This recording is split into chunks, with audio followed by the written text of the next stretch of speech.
And the liberals said, "Thank you, Obama, for life in the red. Thank you for DAP and a pat on the head. Thank you for saving the banks, as millions are drowning their debt.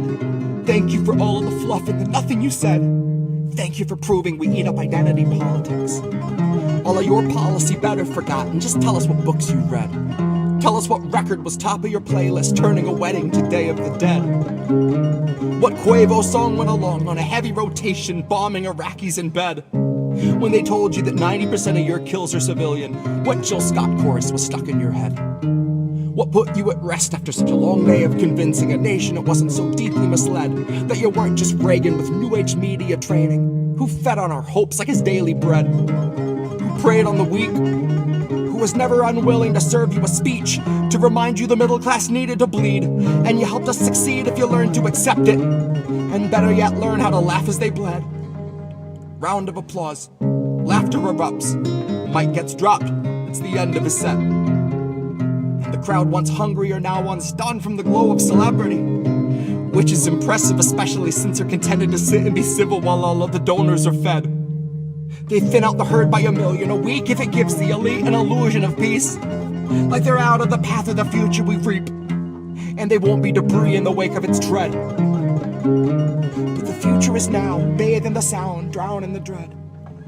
Hide in the lounge, hire more guards at your gatehouse, hire someone to come build you a safe house under your shed. Hide with your diamonds and files, the files you keep to yourself and the files you keep for the feds. Hide in the dark for a while and watch all the value regress. Watch all the worth of your wealth on this earth melt down in a pool with the rest of the cess. The affluence left over after the worldly collapse of the affluent. After it's back to the dirt with the rights of their birth, privileged smirks and their unpaid taxes, #blast. This has all been a nightmare, capitalism was only a test. So you need not weep and you need not repeat what the liberals said. We will not be saved by people who say that the water is safe while they look in your face and they pantomime sips of lead. Honey, nobody's lifting us out of this mess.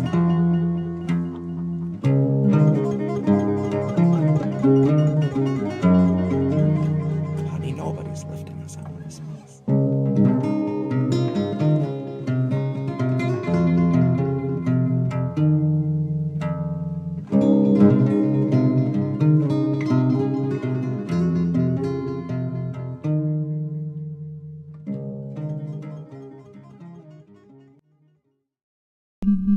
False alarm, I thought that help was here, but it was my own reassurance bouncing round 100,000 times in my own ecosphere. If every time you speak you keep it off the record, consequently you can keep your record clear. And if you mute the speech that shakes your frail beliefs, you only seek to insulate your image and continue down the stream in the direction clout and credit steers. Directly from your mouth into am I the asshole Reddit's ears. Directly back into the greasy pockets of some Gates Foundation financiers. And then directly back into the frantic final thoughts of early trial Neuralink volunteers, staring at the numb and mumbling vacancies where recently had been their peers. Half of whom are glitching with the memory stuck on pause, and half have zero fucking clue just who they are or why they're here. It's been said that fear is all we have to fear, but that was back before the Bezos fear condenser came along, distilling concentrated fear that's diamond pure, crystal clear, oppressor strong, and woven into every single article you read and song they let you hear. And then Elon heard that Jeff enhanced our fears by 86%, and he said, hold my beer. And not a single sheep among the herd would turn their head or say a word, cause they were all too busy begging for the shears, begging for the muzzle, happy just to guzzle, feed, and watch a screen for all their years. Man, to each his own, can't afford a home, but they'll let you have your cozy little ecosphere, where there among your own devices you can break the seventh seal, overthrow the oracles and slay the seer. All the tomes were burned and all the lips were seared. Shut your eyes and all our lives just disappear. Now blink 'em twice. Welcome to your ecosphere.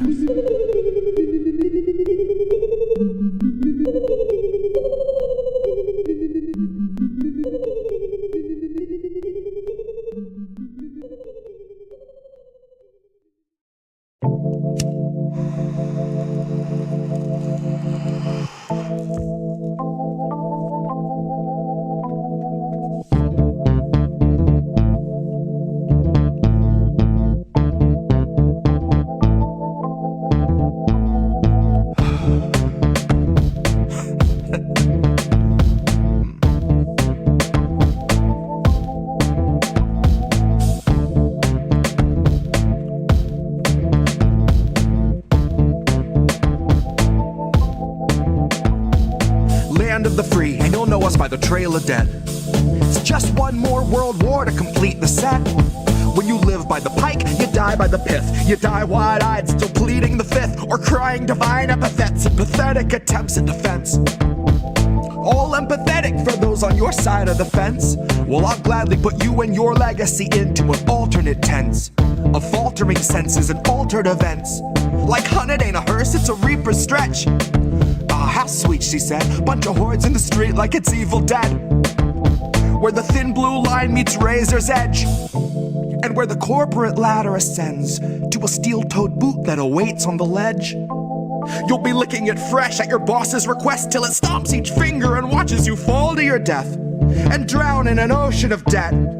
Gone with the fodder who gathered to honor the patient left, who purity tested themselves into sections step by step till the next election, when it's just one them and the sound of their well-read theorized breath. That's harm reduction for the lowly cost of you holding your nose and just openly buying the theft. Maybe that's all in the flick of the pen. Maybe we're all one unmarked van from a trip to the pen, being guarded by pigs who exist on a diet of dying breaths of much worthier men. Honey, heaven's expecting you.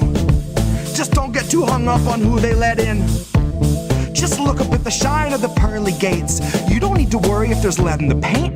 You don't need to worry if there's lead in the water, lead in the milk, lead in the honey, lead in the caustic embrace of the Heavenly Father. Lead is the flavor of passive perpetual slaughter. Lead is the taste of us led to the ledge by the lure of the legend of expert consensus, and then beckon to stretch it just one step farther.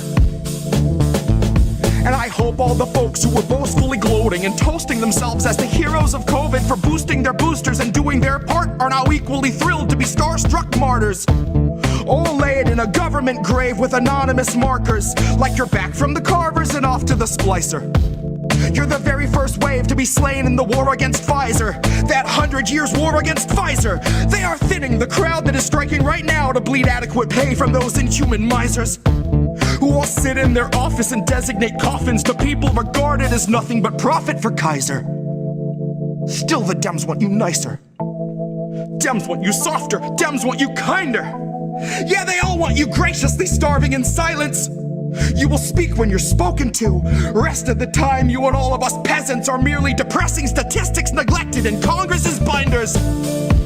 All bled, bone dry, then fed to the grinder. Our headstones line each step as reminders.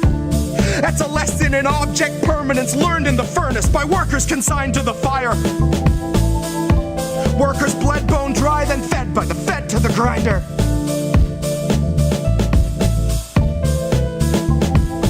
Fed by the fed to the grinder.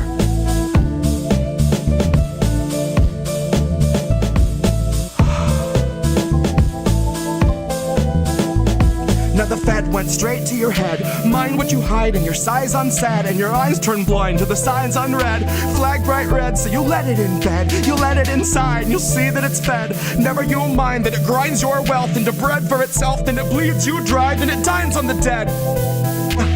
Now the Fed went straight to your head. Mind what you hide in your size unsaid, and your eyes turn blind to the signs unread. Flag bright red, so you let it in bed. You let it inside, and you'll see that it's fed. Never you mind that it grinds your wealth into bread for itself, then it bleeds you dry, then it dines on the dead. And the Fed went straight to your head. Mind what you hide in your size unsaid, and your eyes turn blind to the signs unread. Flag bright red, so you let it in bed. You let it inside, you'll see that it's fed. Never you mind that it grinds your wealth into bread for itself, bleeds you dry, then dines on the dead. The Fed went straight to your head. Mind what you hide in your size unsaid, and your eyes turn blind to the signs unread. Flag bright red, so you let it in bed. You let it inside, and you'll see that it's fed. Never you mind that it grinds your wealth into bread for itself, then it bleeds you dry, then it dines on the dead. Here's where our leaders would see us all led. Here's where our leaders would see us all led. Here's where our leaders would see us all led. Here's where our leaders would see us all led.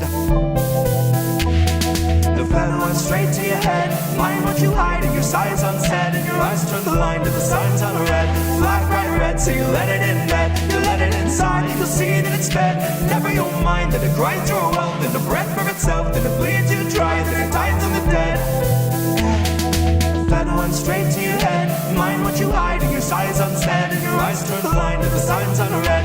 Flag bright red, so you let it in bed. You let it inside, you'll see it, it's fed. Never you'll mind that it grinds your mind, that it grinds yourself, that it bleeds you dry, that it dies on the dead.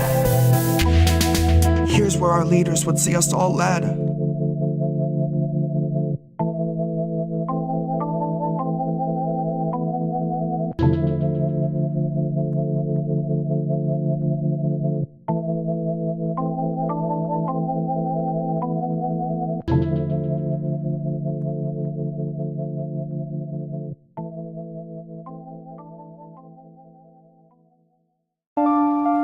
I guess this is such an awful place. Is that what you want me to say? You prove it's possible to sleep for days and to still think you're right here awake. The cost of living isn't much to make, but God, it's so hard to save. And when they told you everything was safe, were you safe?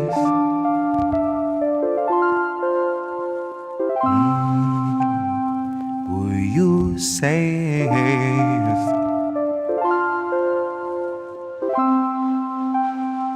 Were you safe?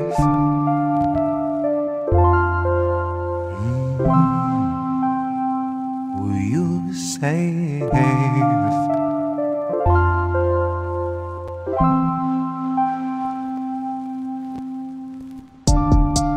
I guess this isn't such an awful place.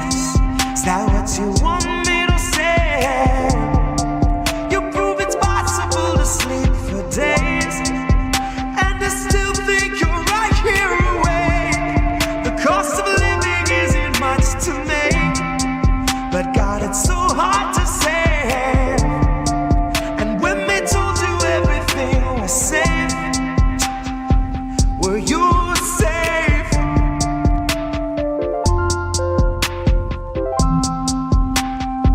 Were you safe?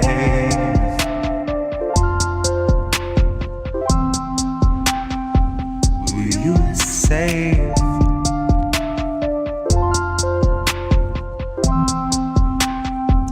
Were you safe? Fresh off the masses, the brand new cancerous growth, who has come here to vie for your vote. Come here to cry at the camps and to mourn at the shore for the bodies that float by the wreck of an immigrant boat. Then it's back to their luxury home, couple security booths and a moat.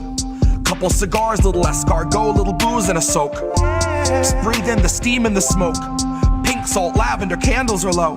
Shit, when you do what you do, gotta lighten the load. And he got a life of his own that's a sight to behold. And it's a lot to control, to decipher the code or to siphon the soul. The cost of a good night's sleep for the working elite is a bargain, no matter the toll. Worth any wager, and that comes straight from the mouth of the means to the goal that will swallow us whole. Ripe for the picking if you don't mind mold, and you know I don't. Maybe we're pleasantly prone, maybe we're taking a licking, compliantly ticking and ticking and ticking, but never explode. No, I don't deliver the prettiest image, but damn if it isn't an accurate vision of natural fission, of rage at the system and abject heartbreak, patiently waiting for any who will listen. That little blue bird who was watching your words is a federal carrier pigeon, a Langley first. It's a patient observer who hears what it wants and is trained for the worst. Oh, you got nothing to hide. They'll be the ones to decide that after they root through your purse, after they read all your text, after they raid your apartment, confiscate all of its contents, then conjure up evidence out of the air on a wing and a prayer and malicious intelligence nonsense. Any presumption of innocence long since gone, right along with your comforts and constants. Historically first they will come for the communists. So why in the fuck would I say I'm a communist? Well, it might be I love my community more than the monsters of opulence who are holding us hostage, who are vomiting promises. Might be I'm all done seeing our pensions and benefits harvested. Might be I'm all done watching the populace being disarmed in the guise of an armistice. Watching a woman collapse on the floor who will rise no more. She is wheeled out the door and you're next in line for the pharmacist. If you can get me to vote, it's a hard no confidence. But part of the charm of deception is politics wearing the mask of incompetence. It's all in the art of austerity, darling, it's all in the slide of the providence.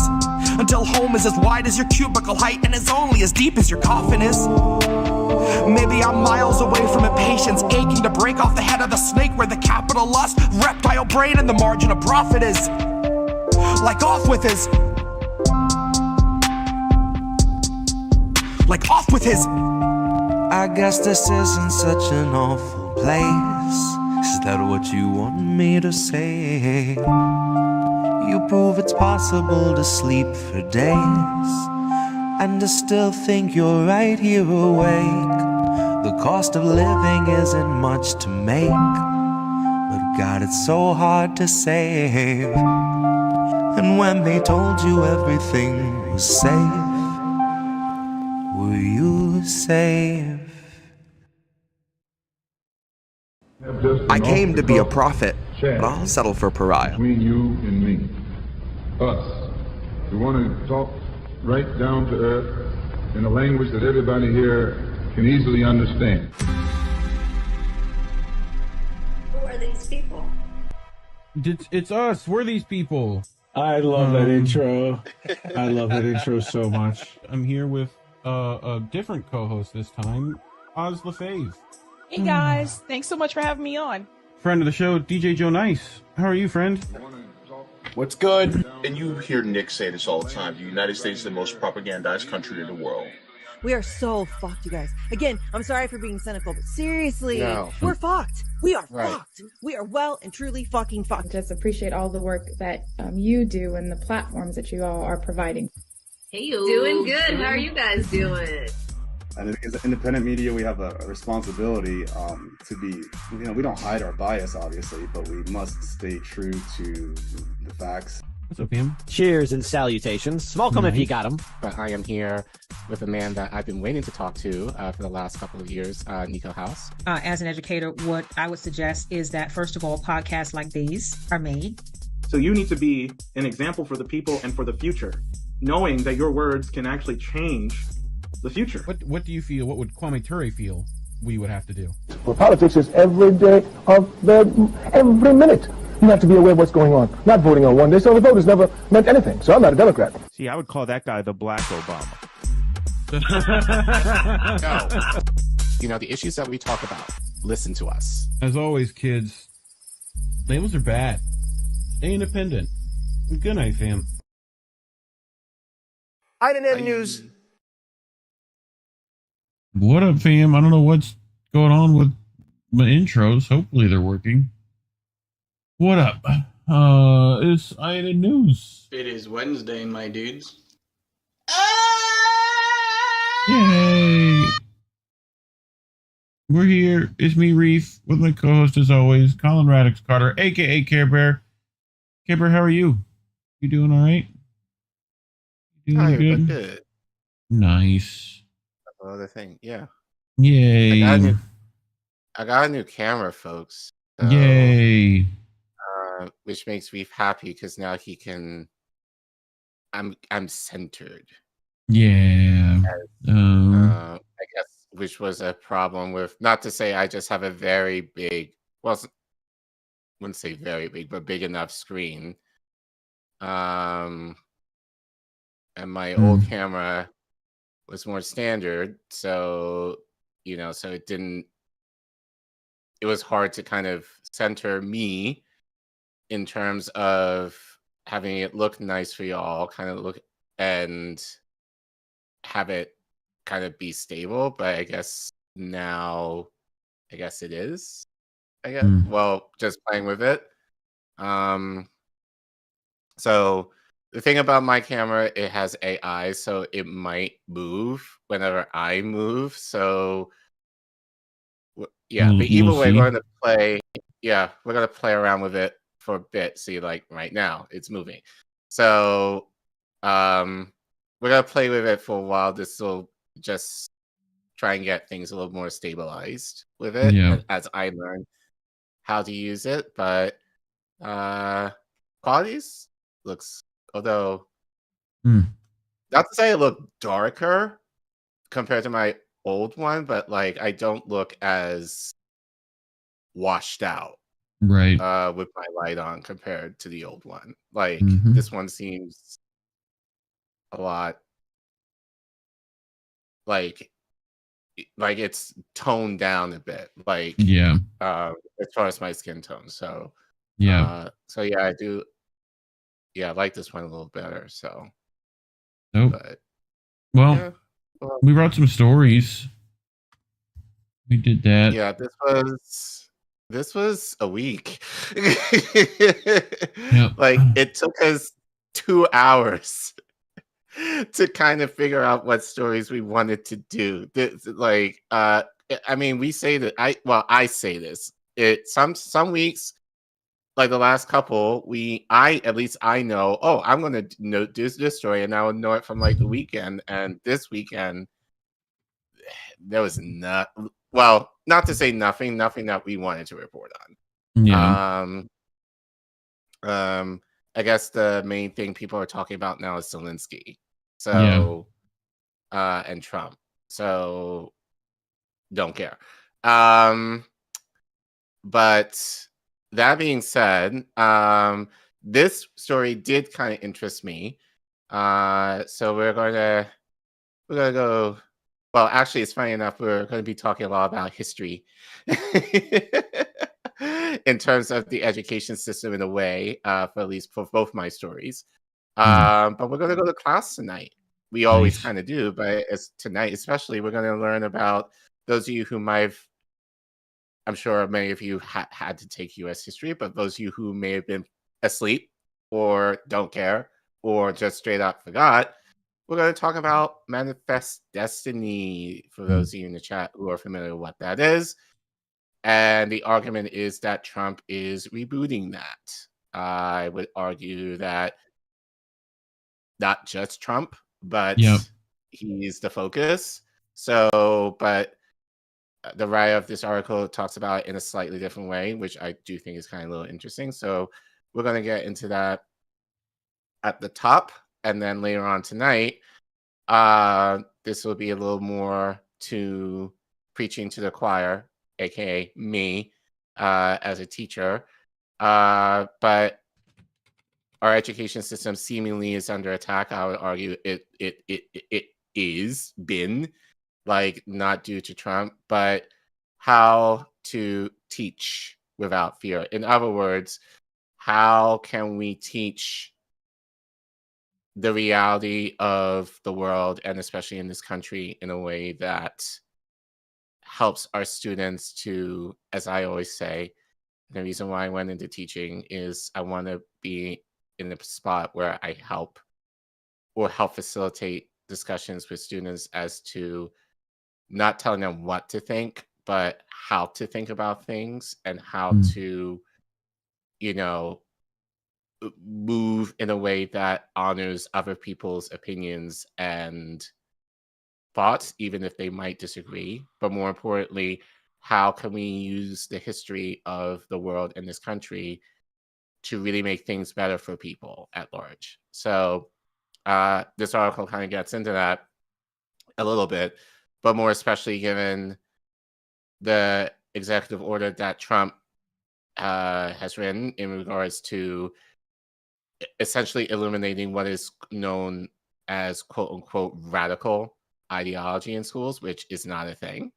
But we're going to talk about that a little bit later. So a little more subdued tonight, but it is related to Trump in a way that we're not necessarily hearing in the news, at least at the moment. And what do you got? Well, I have a bit from Mint Press about the 270 ceasefire violations Israel's already committed. So we're going to get into that. And in the same vein as your Manifest Destiny that you were talking about, it probably didn't start with Trump. Well, it didn't start with Trump is going to be a segment I brought Caitlin. We haven't heard from Caitlin in a while, so figured I'd bring her. And, about how this ceasefire plan and the ethnic cleansing plan didn't start with Trump, essentially. You know, he was not the first one with the ideas to send Palestinians elsewhere. So we'll get into that. That's what I brought. So, Okay. you ready to get into it? Yeah, but before we do, as we always say, YouTube hates us. YouTube puts us in the bowels of their algorithm. They don't promote our work at all. They don't feature our work at all. The algorithm basically, shoots us down every time, which sucks. So the only way that we're able to get traction in terms of actually have people watch our content is for you. And we definitely do appreciate you guys sharing and liking our content. That being said, we also have lost ad revenue from YouTube because the stories that we do cover are not favorable to sponsors who sponsor YouTube/Google. So if you want to help us out financially, you can scan the QR code that you see on your screen if you have a smartphone, or you can go to the Ko-fi link that you see at the bottom of the screen there and type that in. If you're in the YouTube chat, you can type in !donate, and the link will pop up in the chat, and you can click on it and give us anything that your heart's desire. Any amount, even as low as $1, will help. And that was my partner teacher who just texted me. But that being said, as we always say, we know times are hard. Money is tight for many folks. You still can't get eggs. Just off that says aside. Last weekend, I had to go to like 4 stores to get eggs. Yeah, I got people are because they're all panic like buying sold them. out. Yeah. Yeah, and like I'm a lot of gonna stores be now, pissed off like, if I can't get eggs. I'm gonna tell you right now. I'm gonna be an upset right little now boy. for a dude. guy who eats eggs basically every Every single morning day. for breakfast. Yes. Like that's rough. a thing and rough and like Oh. and even in certain stores now, like you can only get like Time to break out the they oats put and a cap protein on how powder. many you can buy. Like, You know? so basically I have to buy usually like 2 dozen, just so that they can last me for at least 2 weeks. Right. So, because I eat like about 2 eggs a day. But yeah, in spite of that, I digress. Money's tight, we know. So please take care of yourselves, take care of your families, take care of your communities before you decide to give to us. That being said, if you do have a little extra that you would like to give to us, we would definitely appreciate it. And to be completely transparent, the money that we're raising currently is to help buy tech for some of our colleagues on the network to be able to update their tech, or in certain cases get tech that they need in order to produce content, which, as you know, and even thank God I have the means to buy my own tech generally. As a network, we still have to pay for the programming and all the stuff that you don't see. Yeah. It's like Canva, yearly overhead, yearly Canva, right, stuff like that. Twitter Blue, unfortunately. all the stuff associated with the network that we, when we say we, mostly Indy, shout out to him, usually pays out of pocket in order for us to have the things that we use on the network here that we share.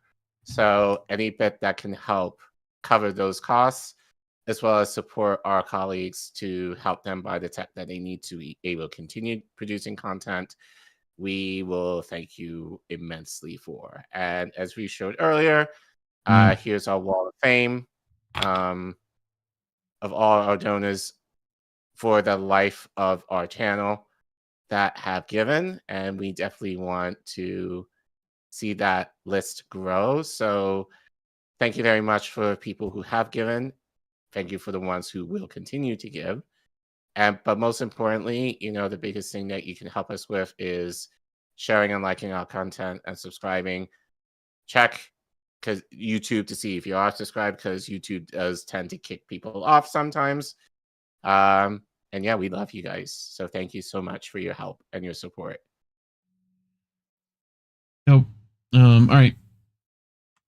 So you brought this. Yes. So we're going to go to class tonight.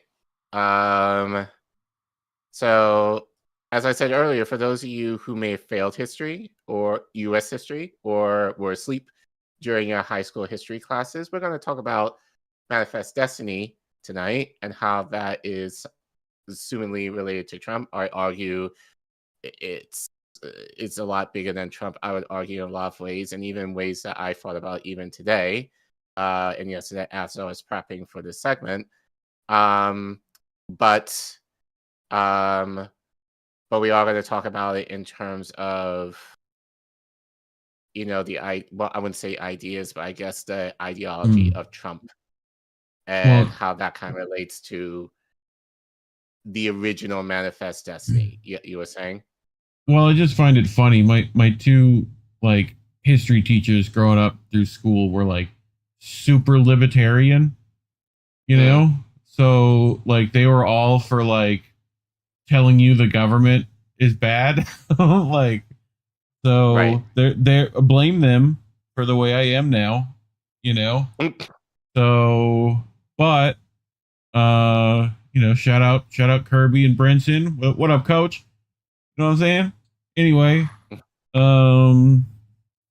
yeah. So you brought a little cartoon. We get cartoon time. I did. Yeah. So again, I don't want to assume, especially for any of you who may be watching this overseas, might not know what Manifest Destiny is. Definitely, if you're an American and went to high school in America, you would know about it. But for those of you who don't, or as I said, those of you who don't, who were asleep during those classes, or if you live overseas, brief 5-minute clip as to what it is, and then we'll get into it.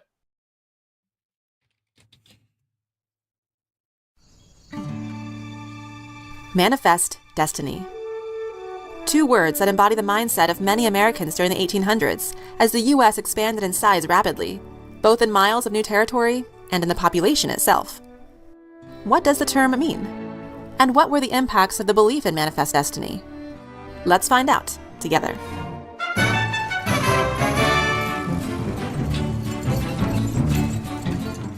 While westward expansion began in 1803 with the purchase of the Louisiana Territory from France, it intensified by the mid-1800s, when the United States gained the territory of Florida from Spain in 1819 and annexed Texas in 1845.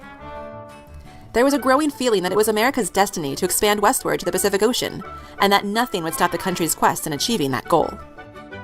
It was in that time when the term Manifest Destiny was first used. Is the audio super messed up for you, or just me? It might be just you. Okay, weird. In 1845, a newspaper editor named John O'Sullivan coined the phrase Manifest Destiny to describe westward expansion in the United States. He wrote an article titled Annexation in the United States Magazine and Democratic Review after the annexation or adding of Texas to the United States. He said that other countries had been working toward limiting our greatness and checking the fulfillment of our manifest destiny to overspread the continent allotted by Providence for the free development of our yearly multiplying millions. Let's break that down. Manifest destiny was the belief that it was America's right to expand westward toward the Pacific Ocean. The phrase, allotted by Providence, means given by God or a higher power. Lastly, for the free development of our yearly multiplying millions refers to the desire of Americans to move west and settle in new places as the country's population grew rapidly. Putting all this together, John O'Sullivan was stating that he believed it was America's right, even a right given from God, to expand and settle in new territories in the West. This belief was brought to life in a painting named American Progress by John Gast in 1872. The painting features a woman dressed in white floating towards the west. In her hands, she carries a school book and a telegraph wire. Behind her, a city drenched in light. We can see ships and rail lines following closely behind her. We also see a stagecoach and a covered wagon, a person on horseback, and in the foreground, farmers with oxen and a plow. In front of her, the West is featured as a dark and foreboding place. Animals like buffalo and a bear run away, and indigenous people are being cast from their homelands. The woman represents America and the very idea of manifest destiny so popular at the time. The artist is most certainly portraying a biased perspective of westward expansion, that it would bring light to the perceived dark spaces of the world through new communication and modern development. The reality was much more complicated, and the impact of manifest destiny would be felt far and wide. While some Americans reaped the benefits of westward expansion, establishing homesteads and creating a new life, others were not so lucky. Many American Indian nations were pushed from their homelands and mistreated by the new settlers, along with other groups of people who called the Western lands home. Slavery expanded into the West, and the nation grappled with the addition of new territories and states that allowed slavery within their borders.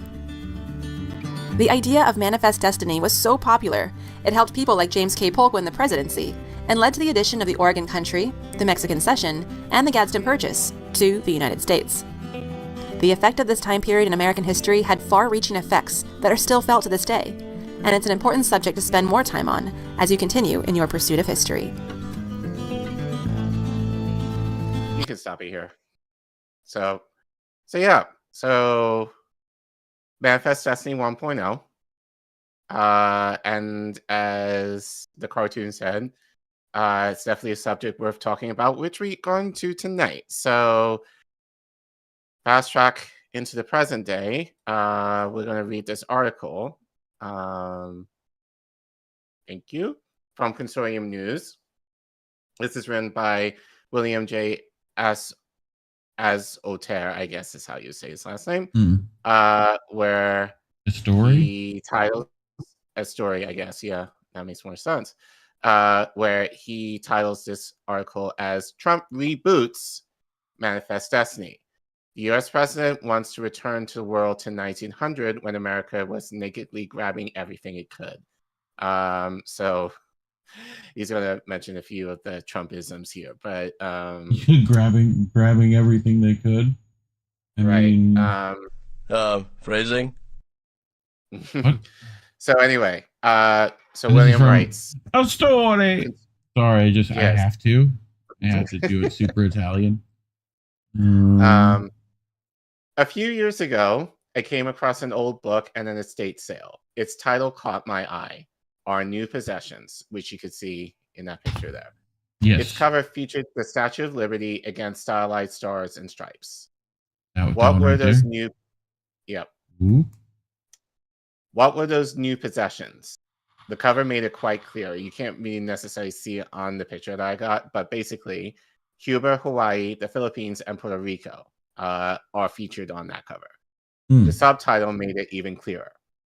A graphic account, descriptive and historical, of the tropic islands of the sea which had fallen under our sway, their cities, people, and commerce, natural resources, and the opportunities they offer to Americans.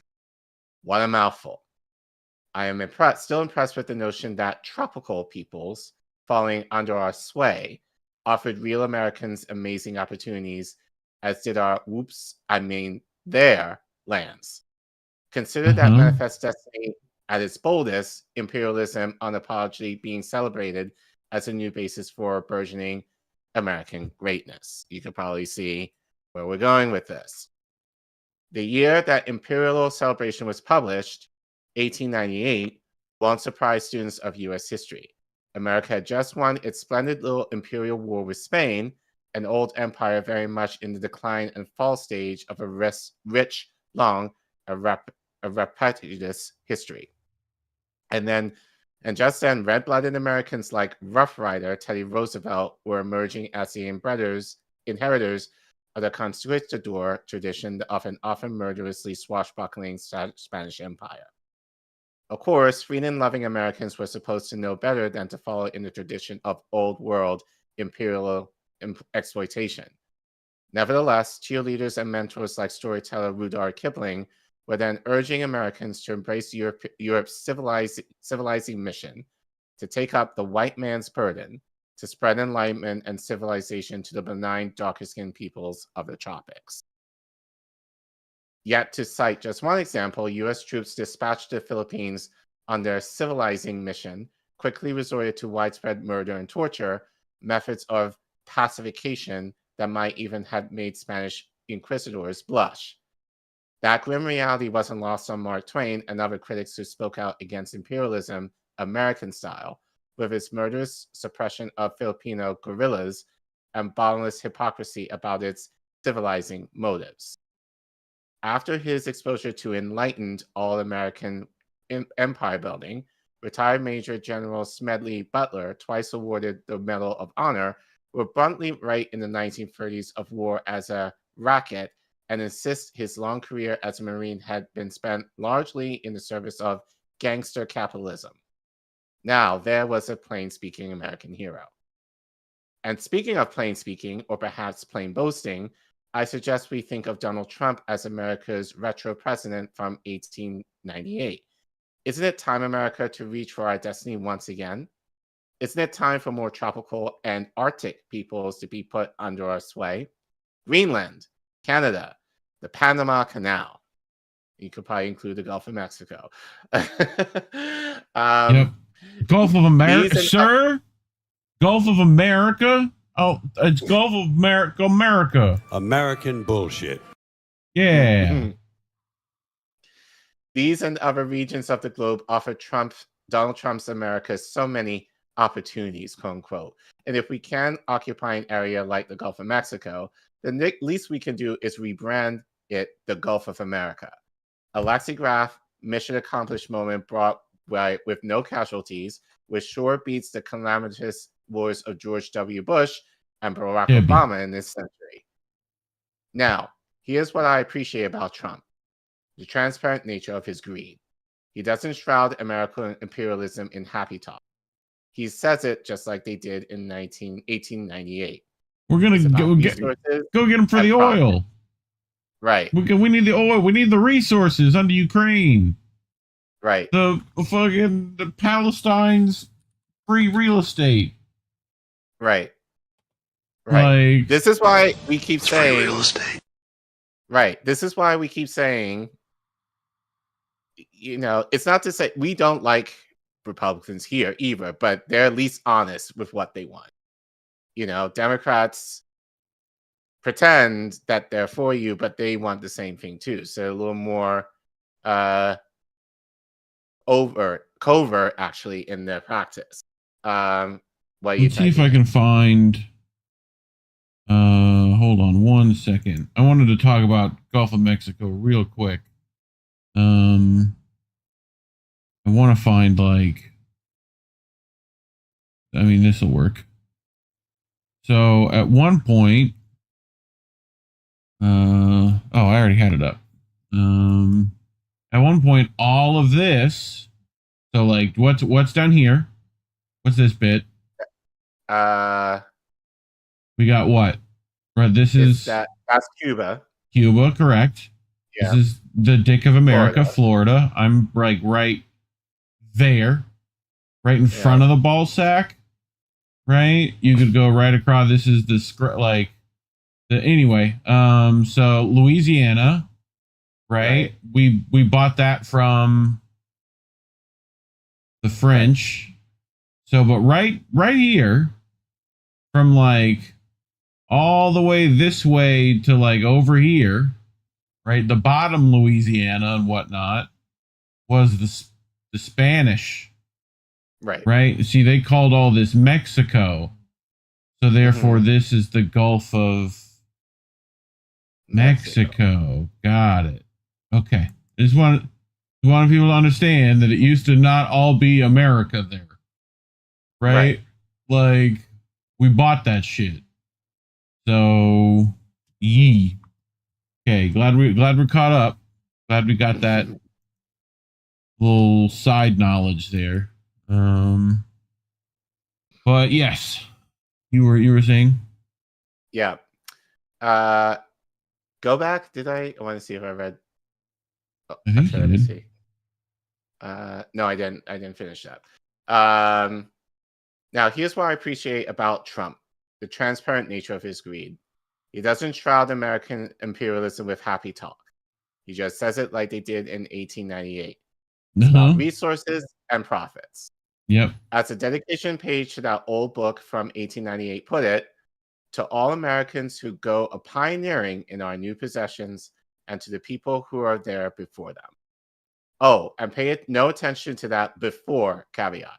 We Americans clearly came first then, at least to Donald Trump, come first now, and yes, we come to rule. The world is in our possession, and our benevolence will certainly serve the peoples who were there before us in Greenland or anywhere else, the hellhole of Gaza included, even if we have to torture or kill them in the process of winning their hearts and minds. No, we wouldn't do that. We would never do that. Collin, we're a nice country. We wouldn't do that. Right. Fucking, my point is this. Donald Trump doesn't want to return America to the 1950s, where men were men and women were, as the awful joke then went, barefoot, pregnant in the kitchen. No, he wants to return to this country and the world to 1900, when America was unapologetic and nakedly grabbing everything it could. To put it in his brand of locker room talk, Trump wants to grab Mother Earth by the pee, because when you're rich and powerful, when you're a star, you can do anything. It's and white. Just don't forget there's people that actually grab peas. Just saying. A bit of both. Saying it's one thing, doing it's another. Doing it's another. But they, from all accounts, both, all of the above. So, anyway, it's white male hunter. Also, what is it? Why is it got to be barefoot and pregnant? What is this, a Tarantino film? First of all, women's feet swell when they are pregnant, Reef. Well, yes, I get that, but we didn't have to mention that part. I'm sure Tarantino's gonna make the whole barefoot pregnant scene that everyone's gonna enjoy, right? But Margot Robbie's gonna be in it. It's gonna be fantastic. What is a remake of? Now you got what's the devil baby? Not Sophie's Choice, the other one. I was thinking Chucky, but no, this is someone on the chat will know. Someone in the chat will know. Someone in the chat will know. I'm dumb. I don't remember things. So it's white male hunter all over again. Think Teddy Roosevelt and all those animals he manfully slaughtered on safari. Today, we might even add white female hunter, considering that Kristi Noem, the new director of Homeland Security, infamously shot her own dog in a gravel pit because she couldn't train it to behave. It's an America where men are men again, women are women, and trans people are simply defined out of existence while simultaneously being forced out of the U.S. military.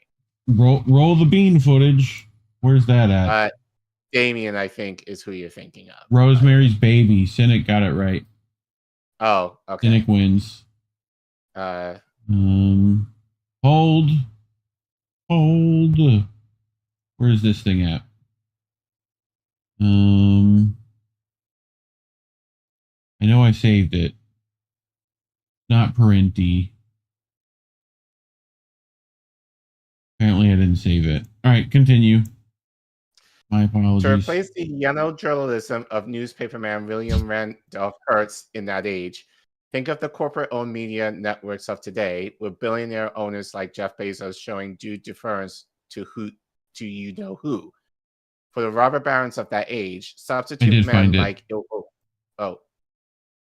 Oh, that's unfortunate. Apparently I don't. Oh, they deleted the post. Collin, why? They did it. Anyway, it was a video about the trans person being like, good, I wouldn't want to be in the military anyway. Pretty much. Right. So, anyway. For the robber barons of that age, substitute men like Elon Musk and Mark Zuckerberg, to name only the two most famous billionaires of our moment, along with Bezos and their billionaire tech bros. It's a new gilded age, a new age of smash and grab, where the rich get richer and the poor poorer, where the strong do what they will and the weak suffer as they must. Of course, it's highly doubtful Trump can convince Canada to become the 51st state. I mean, Puerto Rico, DC, should get first dibs on that personally, but whatever. What do I know? Denmark doesn't seem remotely interested in selling Greenland to America, and the Panamanians aren't eager to return their canal to all American interlopers and occupiers. Even the Gulf of America remains the Gulf of Mexico to the peoples of the Western Hemisphere. But perhaps Trump and Musk can team up to plant the American flag on Mars. Yeah. Yep. While Trump may fail when it comes to don't forget, boys and girls, how he plans to terraform Mars. Don't forget. People done forgot already, didn't they, Care Bear? They forgot about that. He forgot about you. How many nukes? How many nukes were going to be used? In the hundreds of nukes? Like, not great. Not great ideas. Anyway. Yeah. While Trump may fail when it comes to any of those specific imperial designs, he's already succeeding, famously so, where it really matters. With all his imperialist blather about Greenland, Gaza, and the like, what he's really conquering and colonizing is our minds. The man and his ideas are now everywhere. Whatever else you can say about Trump, you can't get rid of him, especially in the mainstream media where he uses so effectively to trumpet, pun intended, his expansionist agenda. Yes, Trump is normalizing imperial conquest again.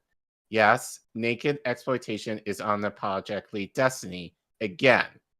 It's drill, baby, drill, and party like it's 1900, since ideas about global warming due to fossil fuel production and consumption simply didn't exist in that age. It's so retro chic to be chauvinistically selfish, to loot openly, even to commit or enable atrocities under the cover of humanitarian concerns. Think of Gaza and Trump's recent open call for cleansing the region of Palestinians to make way for their betters, the Israelis, to enjoy peace and a beautiful seaside location. I mean, free real estate. Right. Regression, by name be Trump. Unabashed greed and unbridled hypocrisy are the selling points once again. Protectionist tariffs are great again. Immigrants, black and brown-skinned ones naturally, are depicted as endangering Americans' way of life. Time to get rid of as many illegals as we can. Deport them. Jail them in Cuba. America is for Americans. President Teddy Roosevelt was a big fan of the U.S. Navy's Great White Fleet, the 16 battleships painted white that he sent around the world in 1907. He used it to intimidate recalcitrant powers and impress them with America's growing might and reach. Though the U.S. wasn't quite a military superpower yet, it was already an economic one, and combining military persuasion with economic prowess was an effective tactic to get other countries to toe Washington's line. Today, U.S. military is quite obviously a global one, an imperial one, bent on total dominance of everything: land, sea, air, space, cyberspace, information, narrative.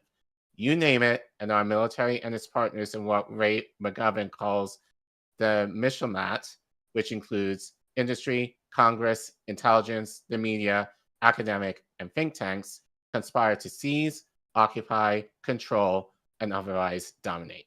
Mm-hmm. Small wonder that Trump and his operatives within what might be thought as the Mondal imperial state have continued a tradition of seeking either greater budgets for the Pentagon, more and more weapons sales, and the unending construction of new military bases. Contraction is this highly militarized version of disaster imperialism is never an option until, of course, it becomes one. Only growth is to be allowed, commensurate with seemingly bottomless appetites. One example, newly appointed Secretary of Defense Peter Hegseth, and his Project 25 supporters argue that U.S. military spending should equal 5% of America's gross domestic product.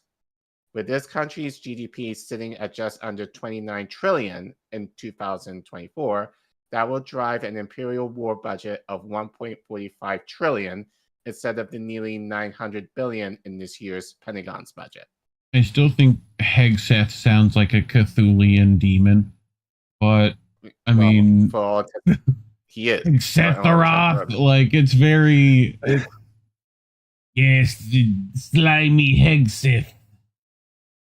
Got a lizard person vibe. Is all I'm saying. You know. Right. For Hegseth and company, the U.S. military is all about war fighting, and wars, if nothing else, are expensive. So it must embrace and hone its warrior mystique.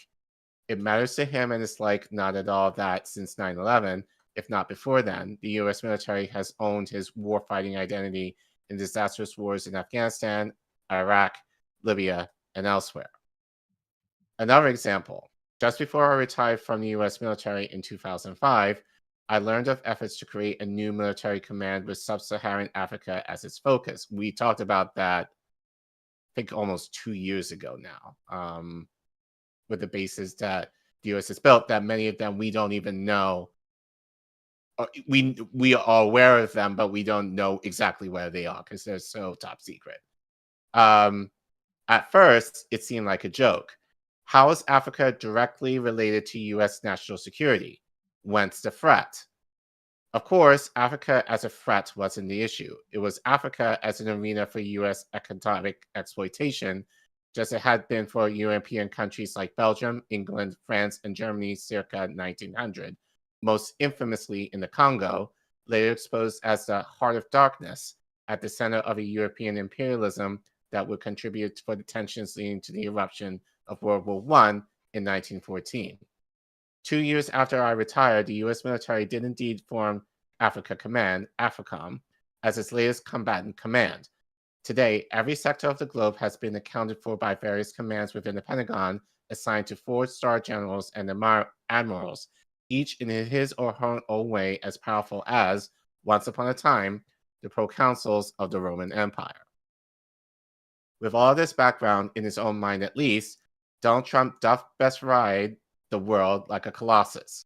What backs him up is a Republican vision, shared by most Democrats, of an imperial military theoretically unchallengeable in all domains. However, the United States spends $1.45 trillion, or mere $900 billion annually on it. Count on this. In the years to come, that military will be used in, most likely, the stupidest and most violent ways imaginable.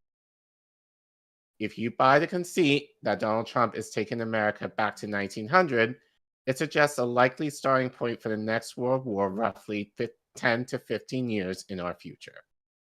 Ever-increasing military spending, calls for mobilization and a turn to the draft, talk of invigorating national decline that would allegedly be reversed by a brace of a new warrior mystique, viewing all competition as a zero-sum game, zero-sum games that America must win and countries like China must lose. These could act collectively create conditions similar to 1914, a tinderbox of tensions just waiting for the right spark to set the world aflame. The critical difference, of course, is nuclear weapons. Though World War I wasn't the war to end all wars, a World War III fought between the US and its allies and China and or Russia and their allies promises to be that last war. There's nothing like a few dozen thermonuclear weapons to settle accounts, as in ending most life on planet Earth. Tactical nuke incoming! In an age of weapons of mass destruction and a widespread modernization, quote unquote, Jaw, as in compromise and cooperation through conversation, is the only sane choice when war looms. Dominance through destruction must give way to détente through dialogue. Can the Trump administration advance progress towards peace instead of letting us regress into war? Mr. President, here's the real art of the deal. Rather than turning the calendar back to 1900, your goal should be to turn the atomic clock back to several hours, if not days or weeks, before midnight. That clock currently sits at a perilous 98 seconds to midnight, or global nuclear war. With every fiber of your being, your goal should be to guarantee that we'll never strike that ungodly hour. For surely, even the most deluded strong man shouldn't wish his manifest destiny to be ruling over an empire of the dead. Interesting article, I would argue. Any thoughts? Well, I mean, yes, definitely manifest destiny, similar to Zionism, right? Is a classic tool for imperialists.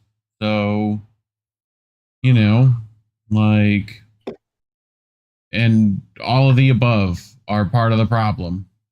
So, I mean, it's literally manifest destiny for the Israelis too. They're wanting to go from shore to shore. So, by order of their God, how is that not the same? You know, right? I've said this many times. It's like, which when you go and ask, Gaza is basically an Israeli version of manifest destiny. Go ask Leonard Peltier if he thinks there's parallels right now. You know, I'm betting you he would. So, but yeah, which I always find it funny, the people who like have the "Don't Tread on Me" patches, but then when people make sure they don't get tread on, they're somehow arrested and kept in jail for fucking forever and a day, even though they were innocent. You know, still has to be under house arrest, an 80-year-old man. You know, because he good with a trigger finger. It's just you know, terrible things. Anyway, the only I wouldn't say critique, but the only thing that I would say regarding the article is that he mentions that Trump, I don't think he meant this in this way, but I can see why many people would interpret it this way, especially if you're a liberal. And like, if you read this article, it's like, yeah, Trump. This does not start with Trump. You're going to talk about that a lot later. I would argue that a lot of this stuff has been in the background for decades. It's just, as I said, Trump is a lot more open about it. He's a lot more, as the article stated, more transparent with his intentions, which in a way is kind of refreshing. And I think, honestly, that's what people like about him, is that he's well, in that regard, like, he's no nonsense. He kind of tells it as it is some of the time. At least for the things where he gets the benefit and to show his prowess, I guess, if you want to call it that. Like, he's very much big man on campus deal. But Jeff Bezos came, Bill Gates came, Mark Zuckerberg came. Many of them came numerous times. The bankers have all come. Everybody's coming. But again, I would argue this Trump is only benefiting from what has come before. He's benefiting from what Biden, and in a lot of ways Obama, had kind of set in place, where he's able to utilize and exploit for his own, I'd argue, his own enrichment, and the enrichment, as we see now, of like Musk, Zuckerberg, and others, the military-industrial complex in particular. You know, who are these people? Hey, we got a dono. Appreciate that, cookies. Here's a small tip: go buy yourselves candy bars. Dope. I appreciate it. 2 eggs. It'll be 2 eggs, probably. Right, 2 eggs. No, you could buy 2 cartons of eggs if you're maybe. lucky. Depends on how bad it gets, you know? Right. But I don't know. Like, but I liked what he said. It's not necessarily a manifest destiny in terms of, well, it's that. Yeah. But I think what is more powerful is of the mind, in terms of this appearance of America being like this overreaching superpower, where it's not just for the sake of overtaking land. It's now the idea of overtaking your mind. And now that we have the technology, especially, to be able to do that with. Like, and I think we've been seeing this, you know, like given like 2016 onwards. But I think it's still more of the idea of like how I think the realization now is how globally we're more connected than ever. People are able to kind of make the dots a lot easier in terms of, oh shit, this is like we see the imperialism. Like another way, if you want to kind of bring it down even further, gentrification, if you want to kind of put it that way, like if, in a local sense, like but I think people are able to connect the dots way easier and are able to critique a lot of this actions a lot more, which is why they're trying to suppress it in schools. We're going to talk about that later. So, so you're right. Actually, all our articles kind of connect to each other tonight. I'm sure you kind of low-key kind of did that on purpose. We try around here, you know. We put the time in. I wasn't necessarily thinking of that, but yeah, I'll just say this, like, And as the 34th rule of acquisition states, peace is good for business. That's the 35th rule. Oh, you're right. What's the 34th? War is good for business. It's easy to get them confused. Yeah. Yeah. Yeah. Yeah, war is good for business. So, but as the article kind of states, it's not just the land grab that I think we just kind of think of immediately when we think of destiny. It's now. You mean there's nuance? You mean there's nuance, Care Bear? There's multiple like motivations? Yeah. You okay? Yes, but okay. Yeah, but the argument, but it's also the manifest destiny of the mind, and I think in a lot of ways, kind of breaking away from that idea because decolonize your mind. You say? I think I've heard that before. Yes, you know? Because that's kind of what, especially in this country. Well, you can argue in the West, just how we're taught, like almost in the idea of like we're conquering these lands as a good thing, and not often thinking about it in terms of the other, of the exploitation and the oppression we put them under for their resources and for their capital that we exploit. So I think now we are able to make those connections a lot clearer now. And that's the war that I think this administration in particular is trying to fight against. But again, I would argue Democrats, they may not say that openly, but they more covertly kind of also agree because they also are embedded in these conglomerates as well that feed their bank accounts so that they're able to perpetuate a lot of these same things too, even though they might tell you otherwise. So it's a war on the earth, and it is a war in our psyche that I think we have to be careful about. Yep. Agreed. Ugh. And crown thy good into temptation, but deliver us from the twilight. Amen. Yeah. All right. Going into the book of the Book of Collin.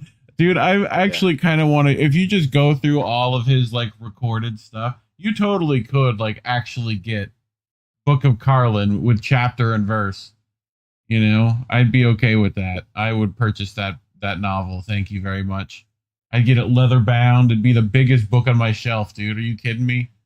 You know, if you want to buy the Book of Collin, you can scan this like one easy payment of $19.95.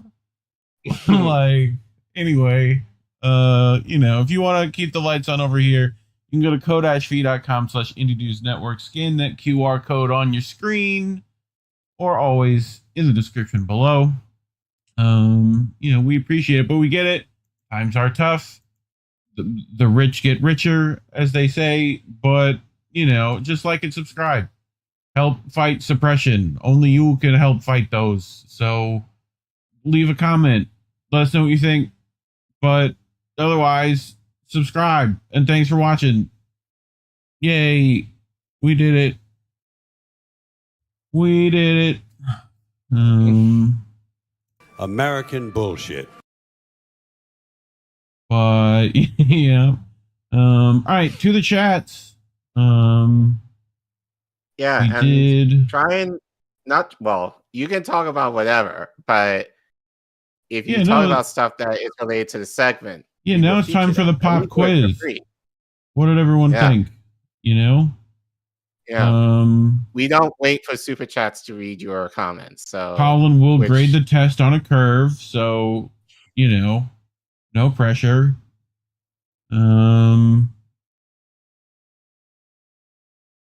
We talked about the bad cookies donation. Also, so go ahead. I wanted to leave the link to the Rumble version of this stream. You can always go help us out at Rumble. If you're not a lizard person, we appreciate you getting in the chat and using those opposable thumbs. So hitting the like button and all that over there would be entirely lovely. Thank you. So what do we got? I think it's Dr. Nick. Yeah. Who asked me if I moved. No, I didn't move. I'm just moving some stuff around in my apartment. Plus, I got a new camera. So that's but like when you move, your camera now follows you, right? Right. So that also might be part of that. So people were talking about the Gulf of Mexico. I said even Gulf of Jimmy Buffett or Gulf of Margaritaville would have been a better choice. You know, I feel like it fits a little better. Dr. Nick, very poignant. The Oregon Trail game we all played in school was a psyop to get you to accept Manifest, which I didn't play it, honestly, because I lived in the UK. Oh my God. I lived in the UK. That game, I only knew of it. We're playing that. Yeah, I only knew of it when I moved here. And by then, it's like if you were lucky enough to have a computer in your classrooms, you would have played it.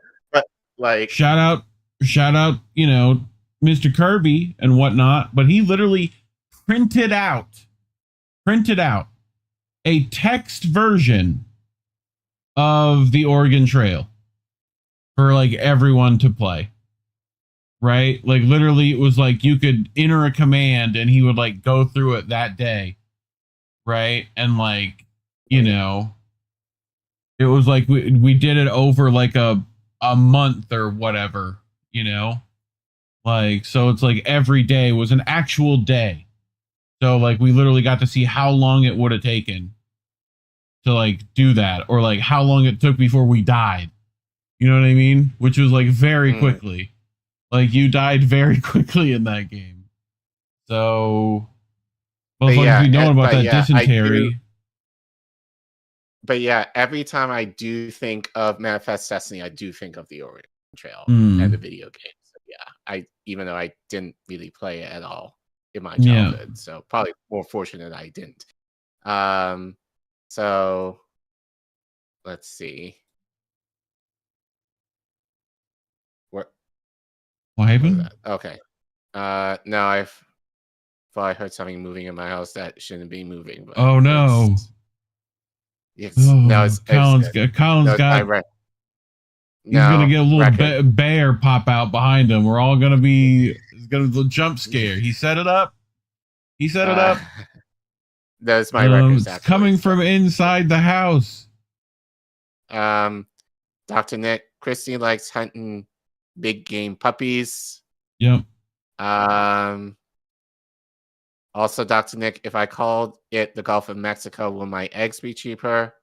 Probably, because you wouldn't be here. You know? Right. Like, so, all right. Ready for our next one? Almost. Let me just check. There may have been a couple. Apparently, the Oregon Trail creator hated that he created the game. Yeah, no, it's definitely like go away. Popeye Sailor, this is Democracy Manifest. I'm surprised you didn't play it. Oh yeah, dude, he did a podcast. Like someone interviewed him. You know, he got out or whatever, and someone interviewed him. A succulent Chinese meal. Oh, but according to Sean, he's dead. I guess. I don't think so. RP Democracy Manifest guy. Maybe. I mean, I literally just saw a thing with him in it. No. But Unless it was old. Man, it might be. I sent it to Indy. I can look in a bit. But okay. Yeah, I think all right. That's it from YouTube. So, I checked Rumble. I am trying to do that. Big John giving us a thumbs up on Rumble. Appreciate you, fam. All right. So yeah, Popeye said Manifest guy died a few months ago. Okay. So that makes sense. So someone could have done a thing and put it out after. Right. So 270 violations, Care Bear. So Israel has violated the ceasefire 270 times and counting since February the 13th. So it's now the 19th on the day of this recording. So do you think they could have violated it more in that time? I'm going to go with probably. Probably. So this is from Robert Inlakesh over at MinPress. Links are always in the description below if you want to actually go read the article. You know, it's ways like you see all these little blue links. You can go click those. Sometimes those are more information. Nice. But while Hamas announced a delay in the next round of prisoner exchanges, prompting accusations that it violated the ceasefire, Israel has been in breach of the agreement since the first hours of its implementation on January 19th. Prime Minister Benjamin Netanyahu made it clear from the outset that he viewed the deal as merely a temporary pause. Just one day before the ceasefire was set to take effect, Netanyahu publicly declared President Trump and President Biden have given a full backing to Israel's right to return to combat. Notice how both of them are there, right? Right. Emphasizing that the truce would not be permanent. And again, I said, sorry. Yes. I said continue, this, please. Ceasefire, and we checked the definition. The implication of a ceasefire is temporary, because it's the idea like if there were two warring factions, and to be clear, they have to be like the idea of war is that they are equal somewhat in terms of resources, economics, whatever. Like it's literally a means to take a break from fighting so that you can restock your like food or like weapons or like whatever else you need, because there is an art to war. It's not necessarily just bam, bam, bam. Like that, I don't want to say ethics in war, but in that kind of sense, I guess there is. But it was a means for you to refuel and recoup, check in on your men, casualties and all that kind of stuff. But it's going to start again. The That's 76th the whole rule of point. acquisition. So the idea of people every like once in a while declare peace. It confuses the hell out of your enemies. right. So the idea that people were calling for a ceasefire at these protests was bullshit, because within that definition, it meant temporary. It's not, you could say permanent, but I would almost rather you say end it, right? If you're going to go for a permanent ceasefire, because it's just like a state of limbo. So, I just want to make that distinction again to people, because that's what the implication traditionally means with a ceasefire. It's always meant to be a temporary thing. Yeah. So it's not meant to be like a permanent thing. Otherwise, you'll come to a deal to end it, essentially. Yep, which we'll get into. So the ceasefire was scheduled to begin at 8:30 a.m. local time, January 19th, yet in the final 30 minutes before its implementation, Israel officials threatened to scrap the deal, citing Hamas's delay in submitting a list of 3 Israeli captives set to be exchanged for hundreds of Palestinian prisoners later that day. The agreement contained no clause allowing Israel to postpone the truce on these grounds.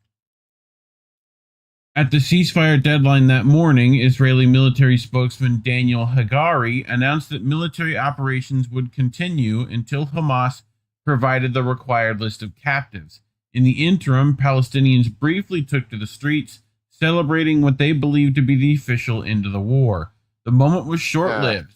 Within 15 minutes, Israeli drones returned to the skies, followed by airstrikes and gunfire from Israeli forces, killing at least 19 Palestinians. Hamas submitted the list soon after, repeatedly insisting that the delay was due to a technical issue. However, the ceasefire did not officially take effect until 11:15 a.m. Despite the delay, Hamas upheld its side of the agreement, releasing 3 Israeli female captives on time. Israel, in contrast, postponed the release of the 92 Palestinian women and children from 3 p.m. to 3 a.m. the next morning. Israeli forces also fired on families waiting near Ramallah in the West Bank for the release of their relatives. So, here's the BBC reporting that forces have opened fire on Palestinians trying to return to their homes. More worryingly, we're also hearing that despite an Israeli order for people who are displaced not to head back from the south of the Gaza Strip to their homes in the north, some people have been trying to do so. They've broken off trying to use side roads, and we're hearing that several people have been wounded by Israeli ground forces opening fire. So, even the BBC is doing that. More So, and we know that everything the BBC puts out is filtered heavily for Israel. So, yeah. On January 20th, the first day of the ceasefire, a harrowing video circulated widely on social media, capturing the execution of 15-year-old Zakaria Hamid Yara Babak. The footage showed an Israeli sniper in Rafah shooting the Palestinian teenager. A bystander, Nader Al-Jan, attempted to drag Barbak's body to safety. He too came under Israeli fire. Despite the formal ceasefire, airstrikes, incursions, and shootings continued. On January 28th, an Israeli airstrike targeted a horse-drawn cart in Gaza Nusrat area, killing 2 Palestinian civilians, including 5-year-old Nadia Mohammed al-Almudi. Meanwhile, Hamas and other Palestinian factions had not responded with a single bullet or rocket. A document shared with Mint Press and other media outlets by a senior Hamas official details what the group claims are 270 recorded Israeli violations of the ceasefire agreement between the 19th and February 11th. According to Hamas, these violations resulted in the death of 26 Palestinians and injuries to 59 others. The report further alleges 105 airspace violations, 36 instances of gunfire, 9 bombardments, 29 unauthorized ground incursions, and the detention of 5 drivers and fishermen. The document states that the occupation's aircraft continued to fly on a near daily basis during the designated prohibition periods, 10 to 12 hours. A total of 105 violations were recorded involving the flighting of reconnaissance planes and drones, including Hermes 450, Hermes 900, Super Haron, Soviet quadcopter, with many of these carrying ammunition, particularly over areas designated for a captive handover. Regarding the prisoner exchange, the document accuses Israel of delaying the handover list of 400 Palestinian prisoners. Specifically, it states that the release of detainees in the third batch was postponed to 11 to 5. Additionally, Hamas claims that Palestinian prisoners were subjected to beatings and humiliation upon their release from Israeli detention centers. The document also highlights Israel's continued obstruction of humanitarian aid, fuel, and essential supplies from entering Gaza, a violation that has been independently documented by multiple sources. Israeli authorities are on record denying entry of critical aid to the civilian population. Rami Abdou, chairman of the Euro-Mediterranean Human Rights Monitor, underscored the severity of the situation, stating, "Only 9,500 tents, small and poor in quality, have arrived in Gaza, only needed. Hundreds of thousands remain without shelter, yet Israel has failed to fulfill its obligations under the ceasefire." I mean, are you surprised?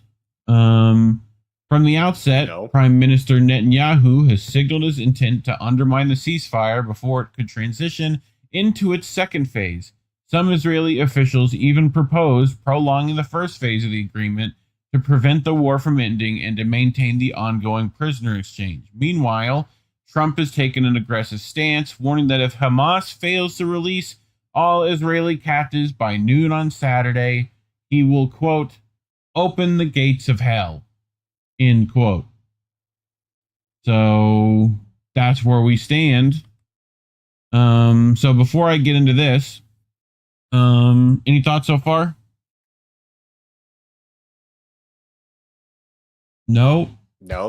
We knew that they would, Israel would not hold their end to the bargain, as they've done many times, as we've seen throughout their history. So, and more recently. So, you're just kind of preaching to the choir here, at least with our audience. Right. Yeah, I don't know.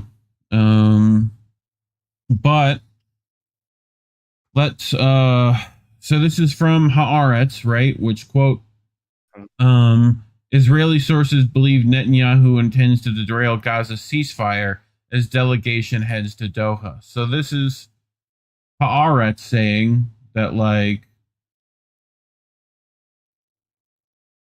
that's the intention. So Israeli sources believe Prime Minister Benjamin Netanyahu intends to sabotage the hostage release deal, and the delegation heading to Qatar will not advance stage 2 of the agreement. It's a show, said one source. Netanyahu is signaling quite clearly that he doesn't want to move to the next phase. He's sending a team without a mandate and without the ability to do anything. The sources believe the images of hostages being freed has significantly hurt Netanyahu in the polls. Right-wing voters see that we haven't defeated Hamas, and its operatives are still roaming with weapons. The signs on stages in Gaza during the hostage return events mock Netanyahu and references his total victory slogan. He said Netanyahu knows he doesn't have a government if he proceeds with the deal.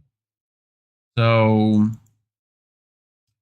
another source warned that Netanyahu's conduct could jeopardize even the stage 1 of the deal. The process is working, hostages are being released, but Hamas is doing this with the expectation of a second stage, leading to a full ceasefire and Israeli withdrawal from Gaza. Once Hamas realizes there won't be a second stage, they may not complete the first, the source said. Hamas isn't stupid. They see the politicization of the negotiations, the appointment of Netanyahu loyalists Ron Dermer and Gal Hirsch, and the statements from Smotrich and other right-wing ministers threatening to topple the government. They'll understand where this is headed. Although the Israeli delegation's trip to Qatar was meant to mark the start of Stage 2 negotiations, a senior official clarified yesterday that the team would only discuss technical details. Israeli officials declined to specify what these details entail. So, thoughts, Care Bear? Again, been new. So, again, preaching to the choir. It's, I don't know. This is why Indy has a segment basically saying F Israel for how do we miss that, because we have to, not to say we have to, but it's just more fuck shit that Israel is doing basically every week. Gaza is basically decimated at this point. Mainstream media is not, well, I'll argue mainstream might talk about a little bit more how it relates to Trump, but they're still kind of silent on the details. Like, as far as most people know, ceasefire is happening and hostages are gradually being released. but we knew, and we have to shout like people like we know, like Vanessa Beeley and Ava Bartlett and Fiorella, who have mentioned for a while now that this ceasefire was generally a no-go from the start. So, and yeah, within the article it says like Hamas knows. Yeah, they're gonna know. Yeah. But I think their mind is, okay, let's show that we're able to kind of do this in good faith. We're doing our side of the bargain. And I think, and I honestly think, if they kind of have that mindset, especially if they feel like it's going to hurt Bibi in the long run, then if they're playing the long game like that, then I could see where they're going. However, you got Trump, who don't give a shit. Like, like Bibi has that fear of being kicked out of government. Biden, not Biden. Trump doesn't. So that's the kind of the only flaw that Hamas. It's not even so much Bibi is really a non-issue now. Like Trump will just kind of steamroll everything and just be like, off with every last one of them. So I don't want to say like, but if I'm thinking tactically, if I was a Hamas operative, that's what I'm hoping that they're thinking in terms of, like, it's not even so much Bibi would be the issue anymore. It's more or less Trump is going to steamroll things regardless of whether Bibi does this or not. Mhm. So I would think that they would account for that, but who knows? Yeah. Well, I'm sure talking about these things is probably why YouTube demonetizes us. So if you want to support this channel like people have before, you can go to ko-fi.com/indienewsnetwork, scan that QR code on your screen, or get in the description below. But we get it. Times are tough. If you can't do that, just like and subscribe, hit the share button, leave a comment, do all the stuff that every other channel asks you for to, help us in the algorithm. But otherwise, thanks for watching. Cool. Well, what says you, sir? Let's check the chats. Indy over on Rumble asking, who are these people? I feel like he should know by now, It's been a minute. But I'm tired. My body weary. What?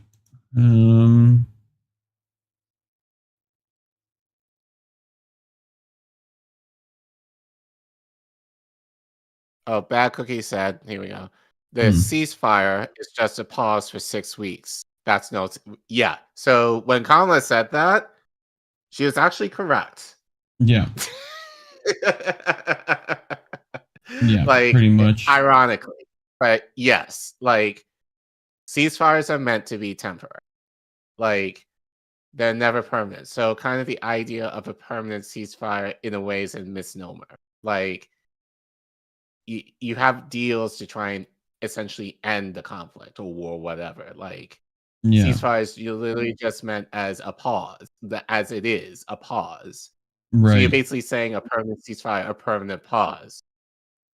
And given Israel, that means nothing to them. So even with the idea of saying a permanent ceasefire is full of bullshit. Who are these and unfortunately, people? Oh, Sean. Wow, thank you, Sean. Oh, I appreciate you, Sean. My bad for my chats. No, you're actually like one of the. Yeah, you're on point, dog. With the chats pretty much all the time. So thank you, Sean. We appreciate you. We love you. But what was I saying? But yeah, like a permanent ceasefire, is a misnomer because it's the idea that you should. You end it. So like you're just kind of keeping everything in limbo and knowing the fuck shit that they do, they're going to continue slaughtering Palestinians anyway. So that's not a pause, So yeah, so I think just even that co-opting of the word ceasefire, I think, is shit. So, but no, ceasefire is meant to be temporary. It's not meant to be an end or permanency to any war or conflict. Agreed. We have covered ceasefire stuff in the past with, I think we did that with Eva Bartlett, right? People should go check that back out in the vault. All right. You ready for our next one? Yeah. Cool.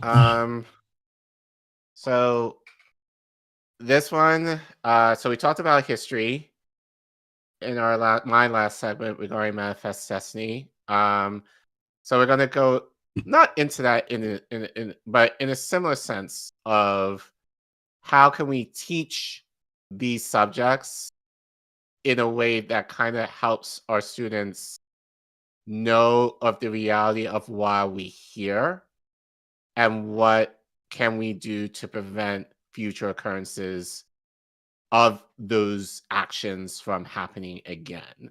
Yeah. As we're kind of seeing now. So it will kind of make sense now. Yeah, this might be a very teacher-centric article, but I think even in this there's a lot of information here that I think even you can definitely pull out and kind of resonate with. But as you know, like we've reported, you know, like obviously with Trump, there's a fear like the U.S. Department of Education is going to be dismantled. And as I keep saying, I don't know entirely what that means specifically, but keep in mind, and I had to say this to people online, a lot of your curriculum is decided, pretty much all your curriculum actually is decided by the state. The federal government has nothing to do with what you learn in school. The federal government's job primarily in terms of, you know, especially with the U.S. Department of Ed, is to get, like, its main job is to give money to schools, especially to low-income schools to cover the costs, to essentially subsidize the costs of the students who are there. Keep in mind also, the majority of your funding in schools comes from your property taxes. So if you're in a rich, affluent area, you're generally paying high property taxes anyway, which is going to go to your schools. So generally, those schools in those areas are going to do, for the most part, fairly well. Like, if you're in a low-income area where people are not necessarily own property or renting, you know, there may not be much property tax to be had. So that's when the federal government comes in to help subsidize the costs for those schools in particular. So let's make that clarification, because I see a lot of people online being like, oh, well, thinking that the federal government has say in your curriculum. No, it's actually your state government. So this is kind of why I say you should have more beef with what's going on locally versus what's going on the federal level. So you have a problem with your curriculum, talk to your state representatives, not Trump, Biden, any of those assholes in the federal government. They usually have nothing to do with that bullshit. But that being said, we're going to talk about how to teach and probably learn, in this case, without fear. So this is a Sheer Post article written by Jim Maynard, also titled Teaching Without Fear.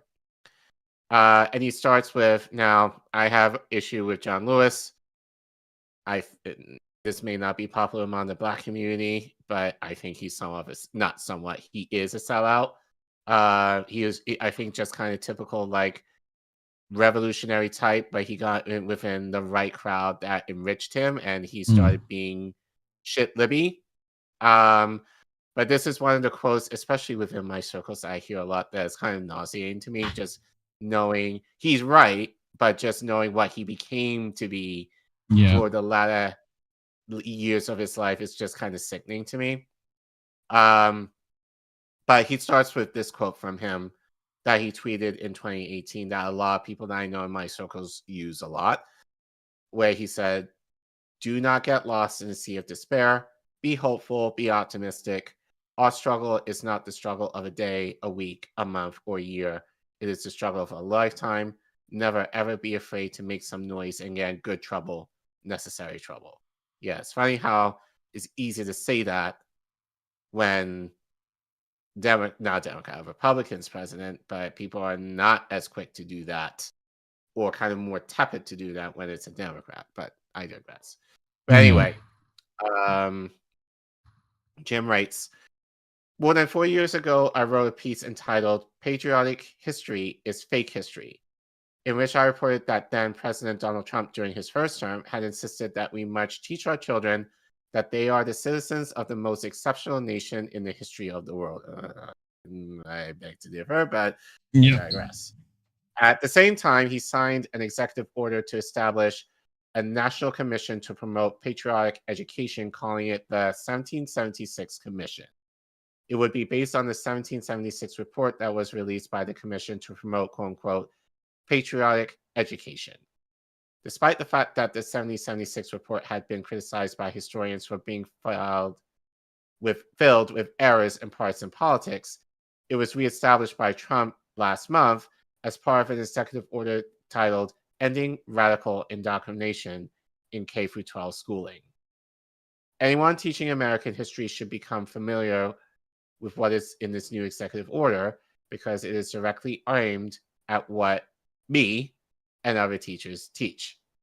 It begins by stating that American parents trust that American schools will provide their children with a rigorous education, and that they will instill a patriotic admiration for our incredible nation. Both of these claims deserve a serious response. Which I think we also talked about that 1776 commission. I think me and Indy did. I think it was like 2 years ago. I think, Indy, correct me if I'm wrong. It was a minute ago. Yeah. Unfortunately, what I found in 3 separate evaluations of American schooling does not come close to what deserves to be described as rigorous. If a rigorous education is one that reflects a high level of engagement where students are analyzing information in creative ways, then what we have is not very rigorous. I totally agree. If a rigorous education is one that adheres to strict standards of achievement, what we have is not rigorous. Here's the evidence. Gallup has tracked American satisfaction with the education system annually since 1999. The latest findings from August 2024 show that only 9% of Americans say they are completely satisfied with the quality of education attained by U.S. students in kindergarten through 12th grade. 34% are somewhat satisfied, 34% somewhat dissatisfied, and 21% are completely dissatisfied. Also, according to Gallup, those results are considered across most major Democratic subgroups, including Republicans and Republican-leaning independents, and Democrats and Democratic-leaning independents. The results of the National Assessment of Education Progress in 2024, often called Americans' Report Card, are also disappointing. The 2 most significant findings are summarized as follows. 1, U.S. students have not recovered from the impact of the COVID-19 pandemic. National scores continue to be below pre-pandemic levels 2019 in all grades and subjects tested. 2, higher performing students drove most of the progress made in 2024, which I will argue, and probably correctly, is part to your socioeconomic status. The better your socioeconomic status, the better it's not going to affect you as much. If anything, you will probably more likely continue to do well versus students who are not, who are low income. The large gap between higher performing and lower performing students is growing. A further respected evaluation of American schools is a program for international student assessment, or PISA. This report reinforces some of the findings above. The most recent results show disturbing inequalities in American education. Black and Hispanic students on average score far below Asian and white students. Those from low-income backgrounds score lower than their more affluent peers. Eric A. Honchak, an economist from the conservative Hoover Institution of Stanford University, estimated that the U.S. economy would grow 4.5% in 20 years if our students' math and science skills were as strong as those of the rest of the world. The second point made by the president, that American parents trust that schools will instill patriotic admiration of our incredible nation, is not quantifiable and it's not even included in the California Content Standards for History. As the National Education Association, NEA, states, it is not the school's responsibility to teach students what to think. Rather, it is the school's responsibility to teach students how to think critically and to develop their own viewpoints, which, while they say that, I would argue does not always happen in practice, especially if you're trying to teach to standardized testing. So holistically, I agree, but given me being in the field for 20 years, I don't really see that like done. And I'm even fighting with people now to kind of bring it to the idea of like, we should be helping them how to think through things versus just regurgitating the information that our overlords want our students to know. Does this resonate with you in any way, shape, or form? I'm sure it does. Oh, yeah, for sure. Standard stuff, you know? So, like, yeah, classic rewriting of history, mainly, you know? So. Right, but I think it's the idea of trying to bring it back to a state which I would argue, it's not to say it didn't exist. It was the idea that it was mostly created for white affluent people that almost have a baseline in terms of knowledge that you can kind of pull from. And not to say they're not all going to think in the same way. Obviously, you know, as I say, there's diversity even among the white. So especially in this country, especially regionally, you know, there are cultural differences among white people depending where you are in the country. But even within that, there could be like a clear slate of education, I would say generally for white people, that's more or less accepted, I would argue. Yeah. Versus if you are a child of color, where our history is a little more, I would say, I don't want to say different, but like kind of opposes to that worldview.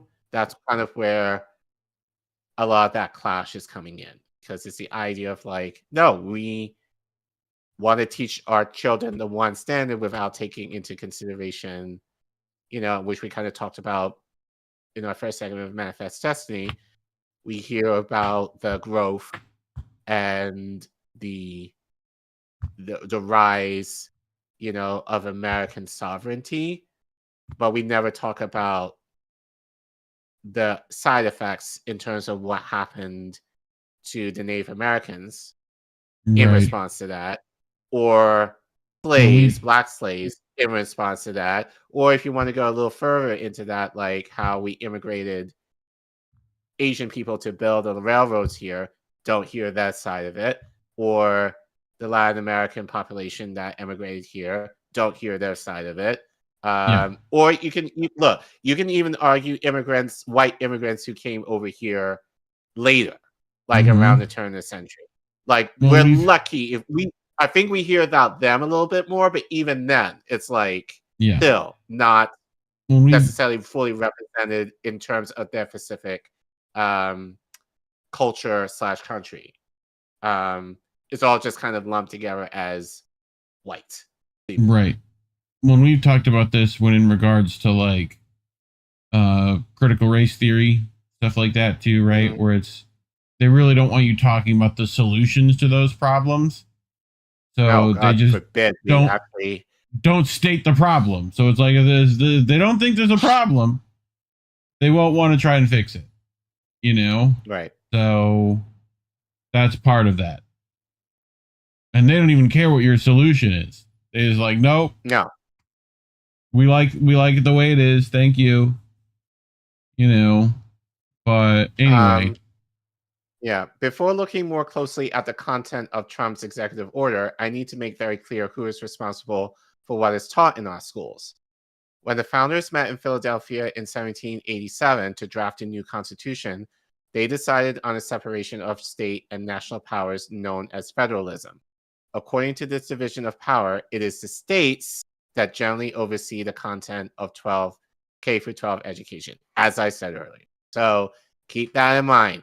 And this is, again, in relation to the U.S. Department of Ed, they have nothing to do with what's being taught in school. Your state Right. does. So you have an issue with the education, talk to your state representatives. Anyway, in California, for example, what is taught about American history is outlined in the state content standards and in the California state framework.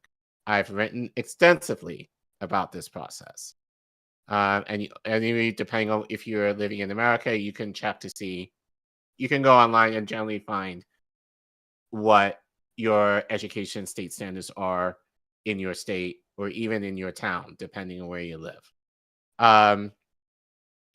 Ending radical indoctrination in K through 12 schools begins by stating that in recent years, parents have witnessed schools indoctrinate their children in radical anti-American ideologies.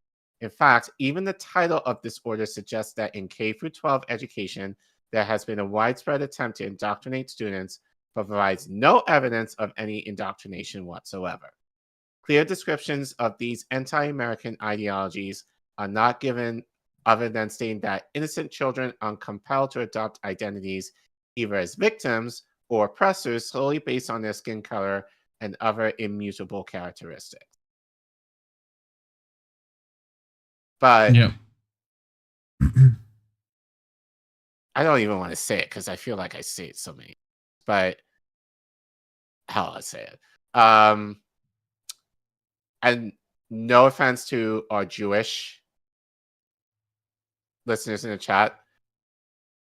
As a Black person, I definitely understand your history. Hell, I had to learn about your history in school. Like, I mean, not many schools do, but I know more commonly talking about the Holocaust has almost become standard in many schools across the country. The fact that the book Night by Elie Wiesel is required reading among many school curriculums now. I think Florida just replaced that with Hatchet. I think I read Hatchet 3 times, you know? Like, just because that everyone wanted kids to read Hatchet. Anyway. Right. But it's funny, even when I was in high school in the 90s, like, everyone had to read Night in high school. And I read it even in middle school, like, on my own. So I was familiar with the book. But reading about, like, let's say, the autobiography of Malcolm X, for example, that was an elective. That I had to take with one of my teachers who was one of my English teachers at the time, who happened to be Black. Shout out to Mr. Whitaker. You know, to talk about Malcolm X, you know, you had to and then that was an elective. So you had to have, for a certain class, you had to have approval to get in that class in order for you to read the book, like, in class. So something like Night, every student in the class, regardless of your race, had to read it. But Malcolm X, only a smaller number of students read it, you know, and discussed it. So certain people of certain types of victimhood is more acceptable than other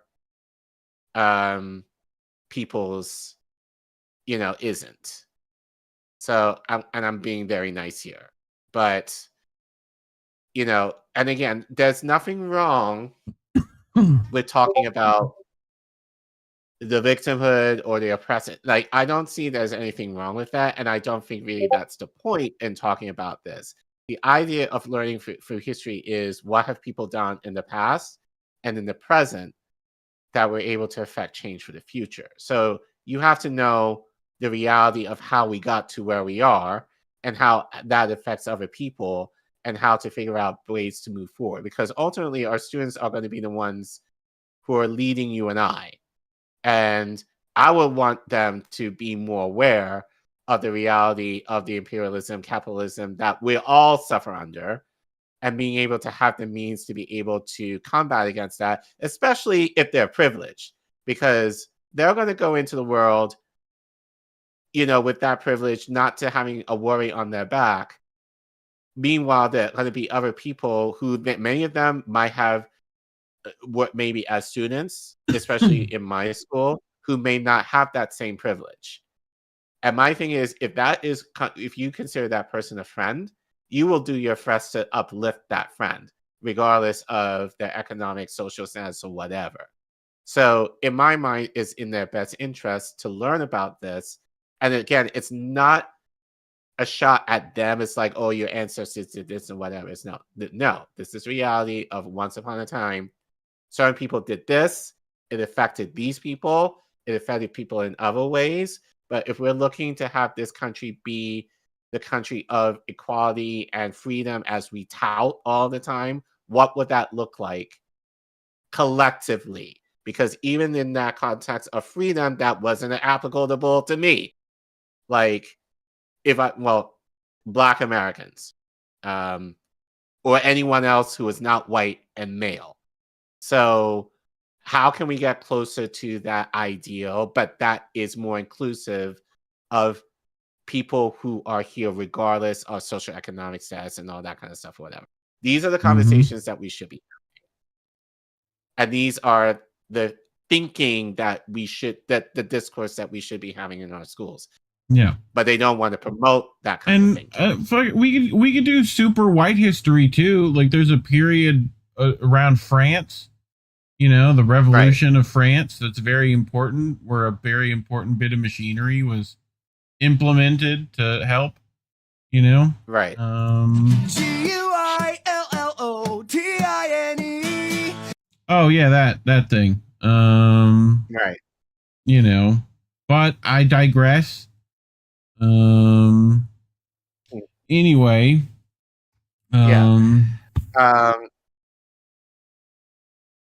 Okay, so clear descriptions of these anti-American ideologies are not given other than stating that innocent children are compelled to adopt identities either as victims or oppressors solely based on their skin color and other immutable characteristics.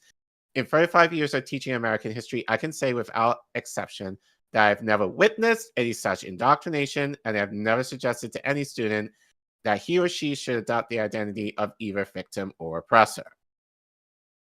If anything, they will come to that on their own, but how you work on that is what we need to teach them or help facilitate those discussions, if anything else. So what is the point of this new executive order? I believe that President Trump's vague reference to anti-American ideologies is meant to intimidate teachers into avoiding any discussion of anything that might be interpreted as negative, including unavoidable topics like race-based slavery, even though that was eliminated with this country with a civil war. Well, not really, but we get the point. Nevertheless, according to the NEA, in the last few years, 20 states have passed laws or issued statewide rules that aim to restrict the ways educators can teach uncomfortable subjects like the history or racism or sexism in the US.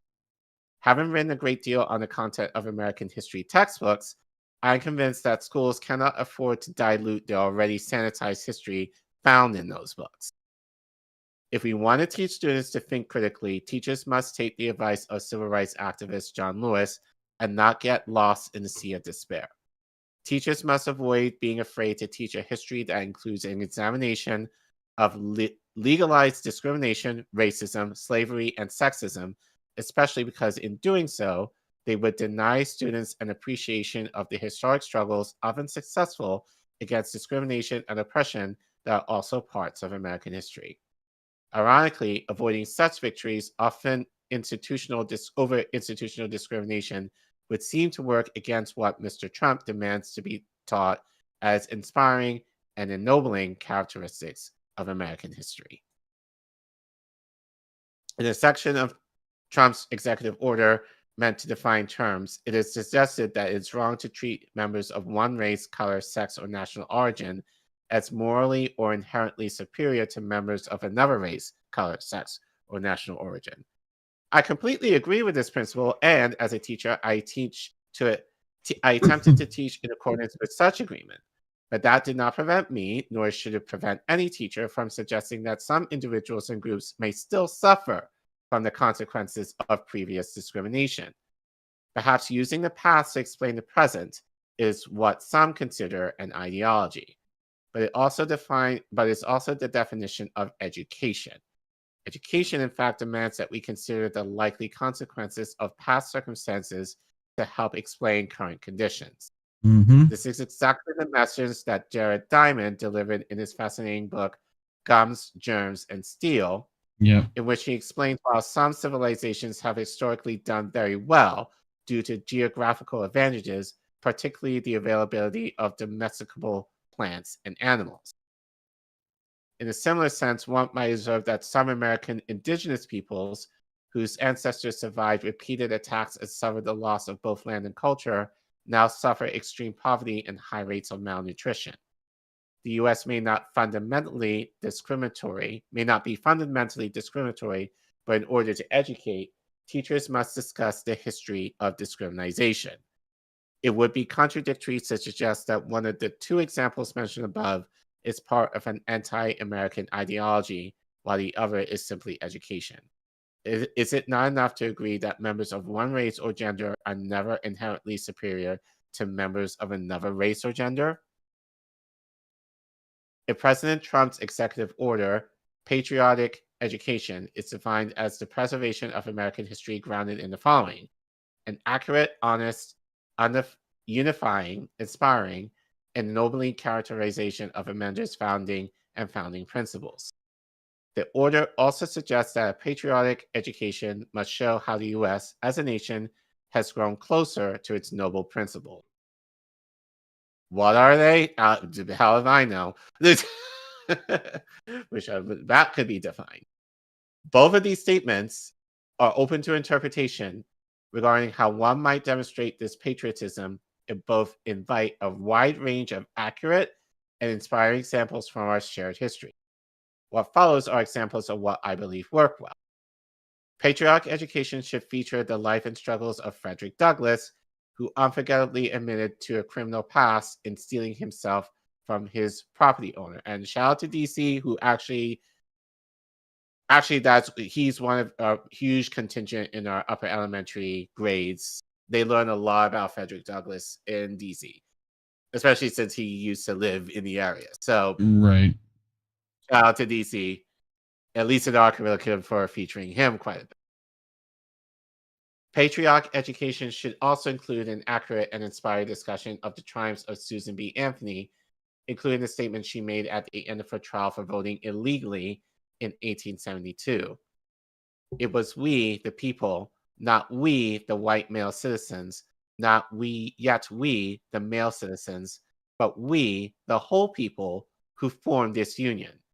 And we formed it not to give the blessings of liberty, but to secure them, not to the half of ourselves and the half of our prosperity, but to the whole people, women as well as men. And it is downright mockery to talk to women of their enjoyment of the blessings of liberty, while they are denied the use of the only means of securing them provided by this Democratic Republican government. About. Look, she talked all great here, but what she was saying here did not apply to Black women.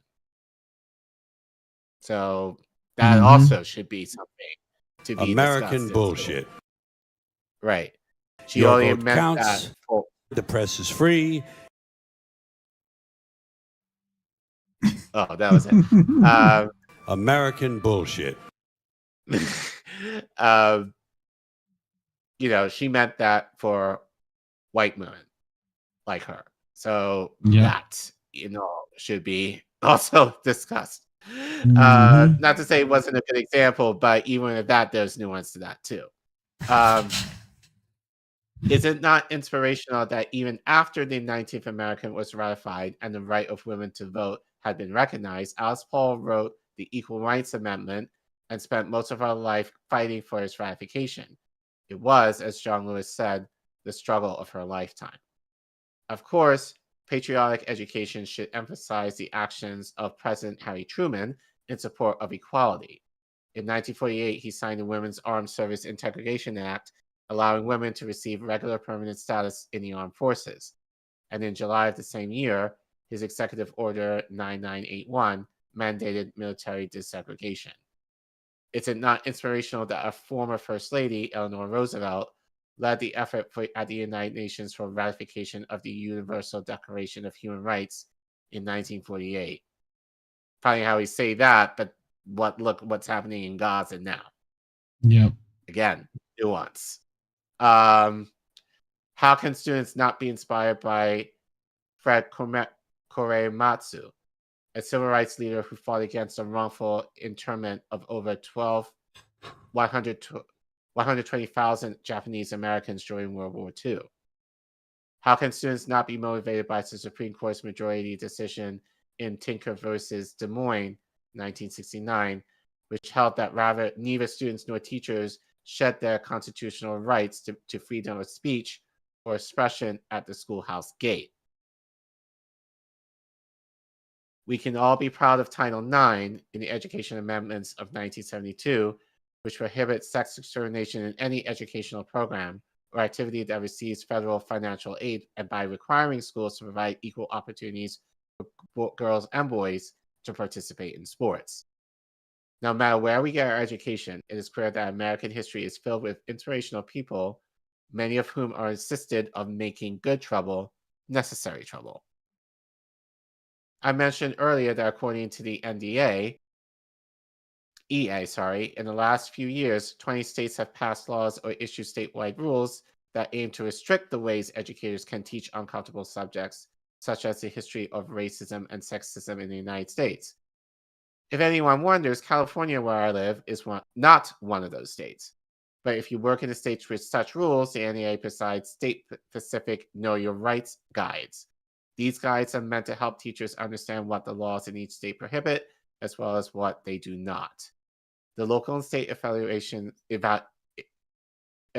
of the NEA make it possible for every educator in every city and every state to join with others to create great public schools.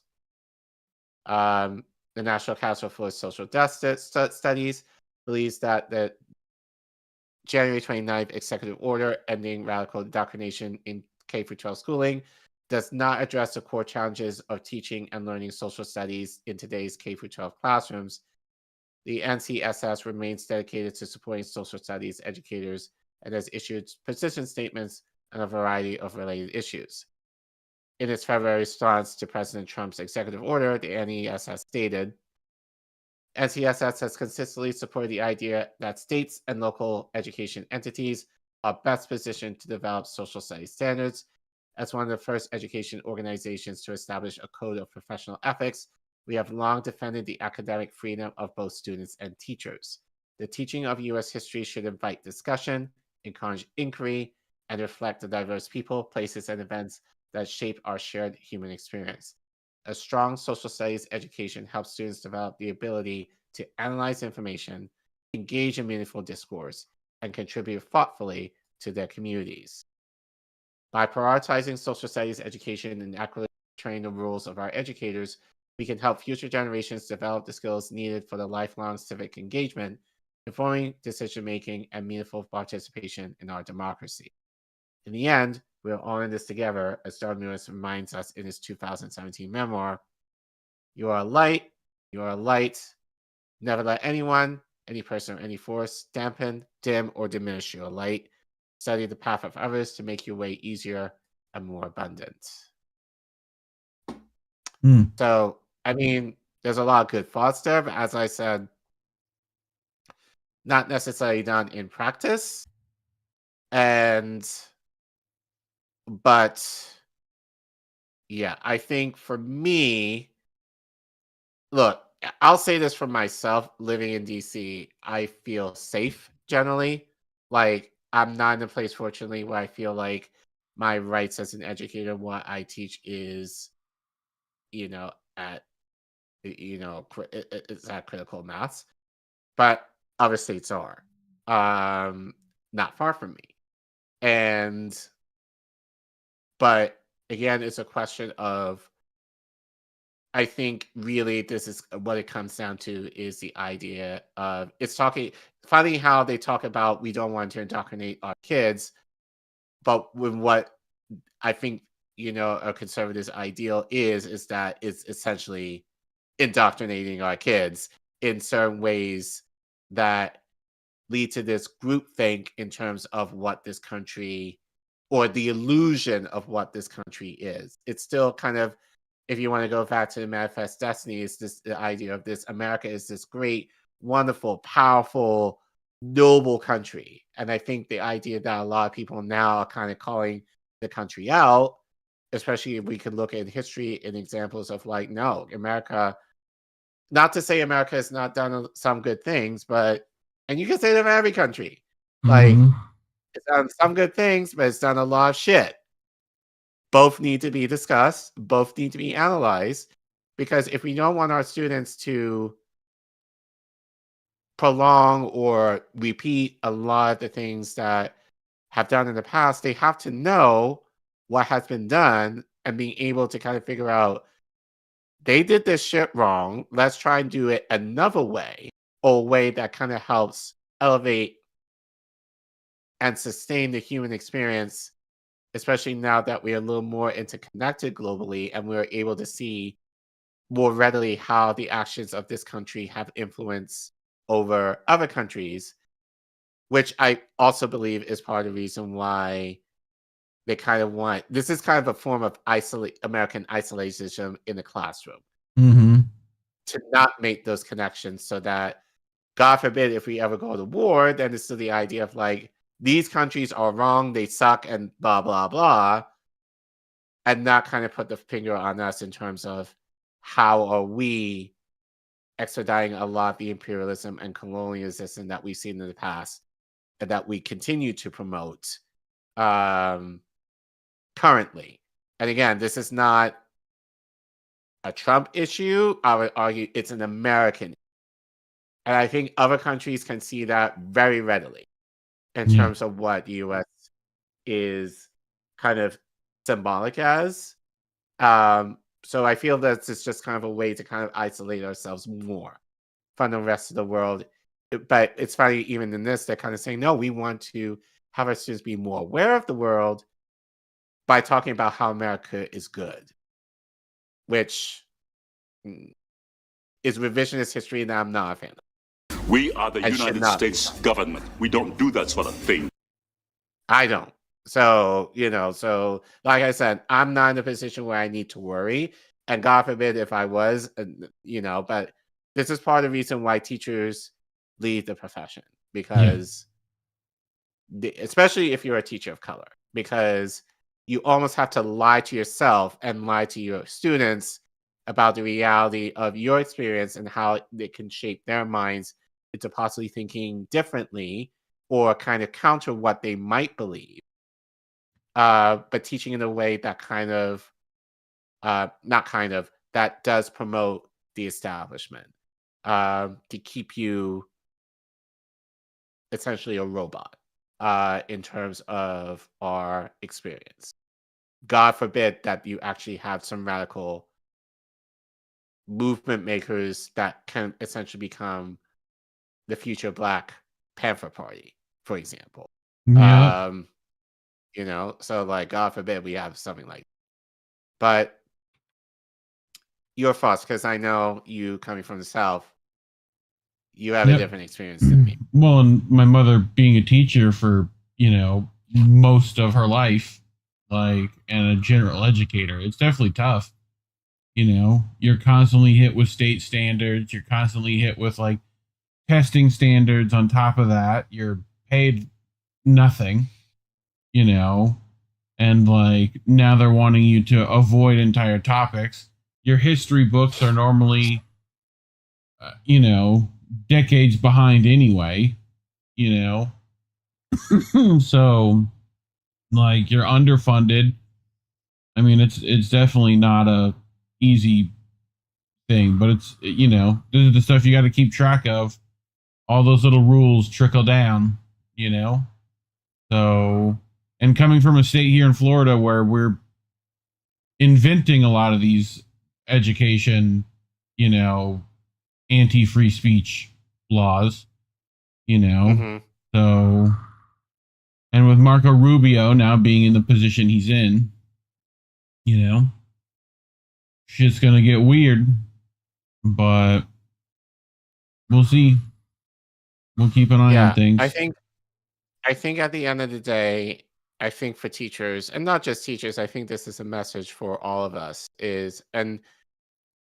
just what is your red line? And we kind of saw that with Gaza. Like there were a lot of people who, at least initially, were like, yeah, what's happening? When it came to vote, it was like, oh, well, we have to vote for the lesser of the two evils because, Biden is shit on genocide, but Trump is going to be way worse on the genocide. So it's like, well, how does you voting for either one of them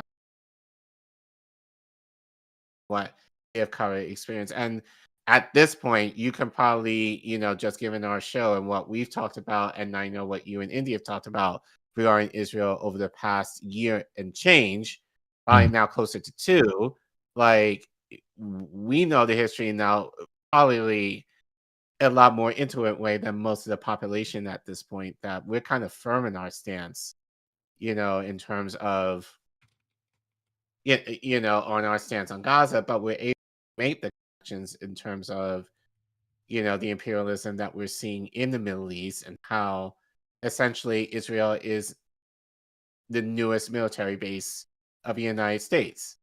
So, one of, I would argue. So, and we need students to make those connections so that they're better able to understand. And again, it's not an idea of victimhood versus an oppressor. Like, if students come to that on their own, whatever, but my job is to help facilitate. And again, it's not the idea of you living out your life as a victim or living your life as an oppressor. The idea should be you in this current age with, I'll say, the relative richness that you get in terms of living in this country.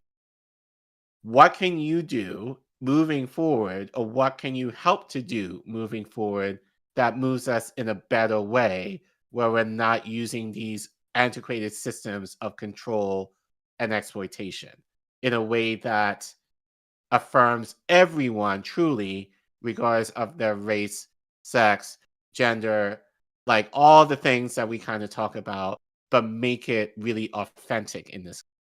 Those are discussions that we should be having, regardless of where you are. And it's sad that we don't, but ideally, that's what we should be discussing in schools right now everywhere is, our students within the next 10 to 20 years are going, if we're not in the World War III stance, but even without that, there's a lot of issues that our students have to solve. We have a climate change crisis. We have a food crisis. We have an economic, like every crisis that you can think of under the sun. And it's only going to get worse, I was sure, within the next few decades. So unless we have students who are able to think through those things practically and not just kind of rehash what has been done, then we're in trouble. Yeah. And honestly, I feel like in a lot of ways, I'm a part of the establishment in that regard, because there's only so much that I can teach them beyond what I want to teach them. But if I know, and I'm glad that I'm at a school where they don't really care what I do. So not to say they don't care, but it's like I have all the control that I have. I have pretty much autonomy in what I teach them, my students, at least in my grade. So I ultimately, well, by way of my students, I have a lot of say, but I know other schools do not have that privilege. So you're more restricted. And a lot of it, in part, that's why a lot of teachers leave.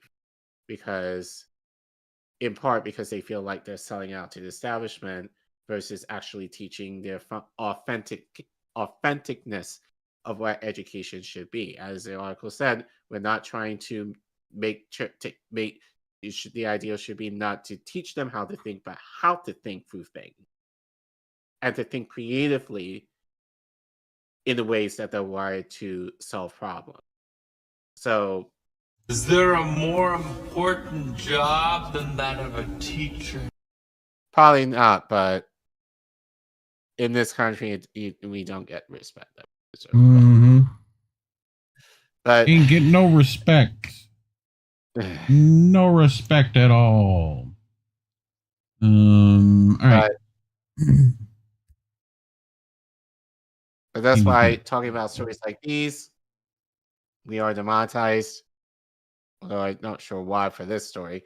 But regardless, if you want to support us and help us potentially be boosting the algorithm, you could, especially if you want to help us financially, you can scan the QR code that you see on your screen, or you can go to the Ko-fi link that you see at the bottom of your screen there. If you're in the YouTube chat, please, you can type in ! donate, all one word, and the link will pop up in the chat, and you can click on the link. And any little bit helps, even as little as $1, to help turn on the lights on here. We obviously know that for many of you, finances are kind of tight. So the free way to support us is through word of mouth. Definitely share our content, like our content, and make sure you're subscribed to our content so you'll be notified of, well, allegedly, when we put out new clips, or notified when we do live streams, and help us get to 3K. We've been very lucky, very lucky and very blessed that we have people subscribing, even despite the blackout that we experienced on YouTube. But we're very grateful to all of you who are able to support us, whether sharing our content or financially, or both. And thanks for watching. Yeah, dope.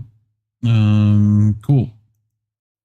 So before we get to our last one, I had some chats. Sean the Accord Lord said, the number one problem with education is there are no ability to show a necessity for the time spent, especially when the students are seeing their parents and family that put in the time make shit. So, you know, it's funny. Actually, kind of related to that, there was, I think it was a Reddit post that I saw, and I should have screenshot it, but I forgot. And I tried to find it today, but I couldn't. I still might try and find it, but it actually made me think of you in some ways. But the commenter mentioned that, I guess that they live in the South. And they mentioned, in the South, it's very difficult to get the upward mobility that you need in order to, one, do well economically. That if you do get it, you're more likely going to leave. I'm sure you probably know that well. Which, if you're a politician in that state, you can't necessarily have that. And even with that, God forbid that you have people who are aware of the establishment and their doings that would kind of call them out.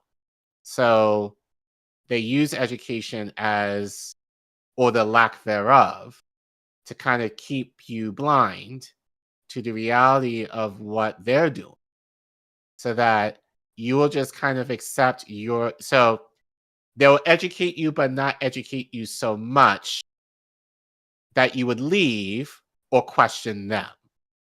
So you'll just do enough to be able to get by, and they'll give you the pat on the head and say, like, go into the vocational field, or it's fine what you do. It's great that you're a waitress or whatever. That's a very fine job that you got. Keep going.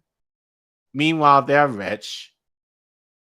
More often than not, they go to these schools that they almost don't want their constituents to go to.